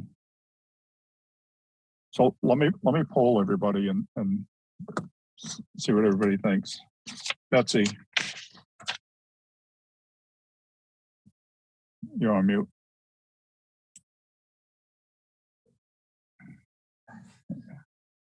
I think that sounds like a good plan. Okay. Courtney? Yeah, I'm fine with that. I think let's expedite the process. Well, again, we're getting the solution underway, so that's our goal, right? I mean, Correct. again, I'm not trying to influence anybody. Don't agree with me to agree with me. Kevin, what do you think? No, I think it's important to get going with the solution, so it's fine. This is Maury, a what do you little think? bit more straightforward than the other enforcement matter we have, so I'm fine with that. Maury? I think expediting is a good idea. I just think that we should probably have a copy of the contract of the engineer they've retained, maybe so that we know that that's really happening. Okay. Melissa? I'd love to see it get planted now, but is it too late in the season to get the Baccharis planted? Not Is it at all. gonna take? No. Not at all. Okay. Yeah, let's get moving on this thing. Steve? Sounds like a plan. Move forward. Thank you. All right, so again, there'd still be some condition or such to that, these plants have to survive. I mean, how long is this enforcement order be open? You know what, Mr. Chairman, let us write up the enforcement order. You can vote it next week, and that way you guys can review it and see exactly what language I'm going to put in there. Yeah. So why don't we close this enforcement hearing? We'll vote up the enforcement order. We'll get it drafted for you for next week, and then I can sign it on behalf of the commission and get it to Maria, and then she can start the work. All right, so technically we're continuing till next week. No? Either You're way, saying you can close it and vote the enforcement order Oh, next okay. week, or you can continue till next week and vote it. Gotcha. No, I just, okay. All right. Everybody good with that? You want a motion, Jamie? I think so, but I just want to make sure everybody speaks twice. Courtney, did you have something else? Nope. Okay, hold on. All right. Ms. Whiting, does that sound agreeable to you? Yeah, that's fine.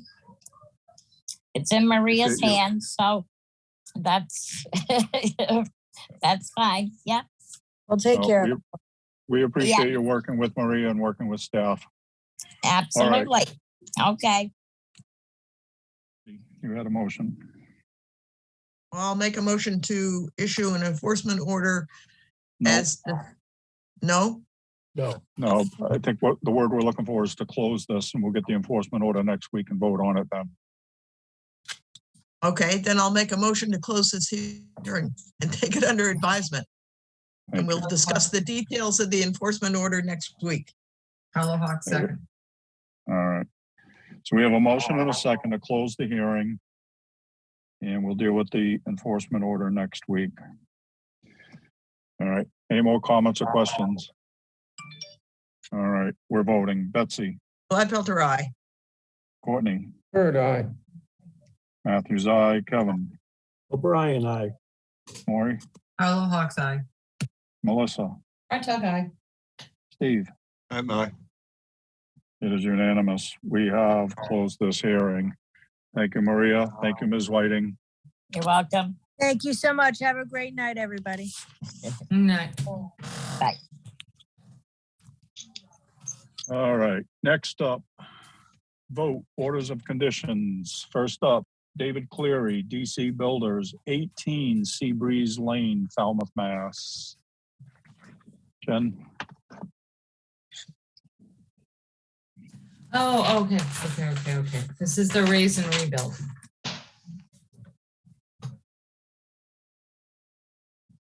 This is the raise and rebuild, and then Maria had a invasive species management that was approved under different order.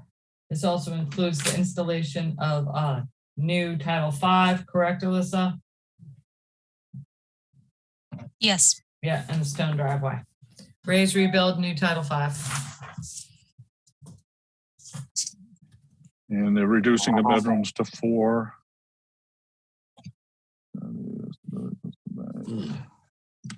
All right, before we get too far, The quorum does not include Betsy, Maury, or Melissa. Thank you. I was wondering why I couldn't place the project. We're in class. Actually, Jamie, neither of this includes us, right?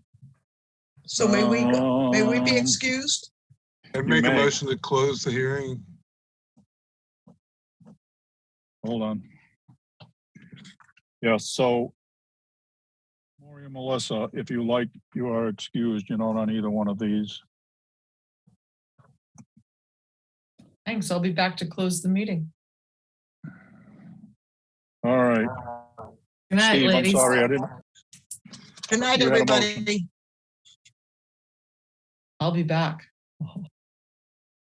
Thanks for Issue an warning. order of conditions as discussed by the staff. All right. Bird, second. All right, we have a motion and a second to issue an order of conditions as discussed. Any other comments or questions? All right, we're voting. Courtney, Bird, aye. Matthews, aye. Kevin, O'Brien, aye. Steve. Pat and I. It is unanimous with the quorum of 4. We have issued an order of conditions. Thank you. Next up, Joseph and Kathleen Clark, 250 Alder Lane, North Falmouth, Mass. Again, Yes, Mr. the quorum Chairman, does this not is the include invasive- Betsy, Maury, or Melissa. This is the invasive species management project with a vista corridor. They came back, they revised the plan. I think they addressed some of the commission's concern with the plantings. So I think the board can vote the plan as proposed. I'll make I think it's a great project. I'll make a motion to accept the order of conditions as discussed. Pat and second. All right, we have a motion and a second to issue an order of conditions. Any other comments, questions? Seeing none, we're voting. Courtney, Bird, aye. Matthews, aye. Kevin, O'Brien, aye. Steve. Pat and I. It is unanimous. We have issued an order of conditions. Thank you, everyone. And last motion. Before we adjourn, I want to duly noted tonight was cat and dog night. Yeah, it was. I have Make a motion to adjourn. All right. We have a motion. Kitty cats. Second. Somebody second. Fred Todd second. Brian. Man. All right. Courtney, Bird, aye. Matthews, aye. Kevin, O'Brien, aye. Fred Todd guy. Pat and I. Thank you, Mr. Chairman, for attempting to control this woolly crowd. Yeah. It was Well a tough done. meeting, Mr. Chairman. Good night, Yeah. guys. Sorry that We're I adjourned. extend the meeting so much. Thank you, everyone.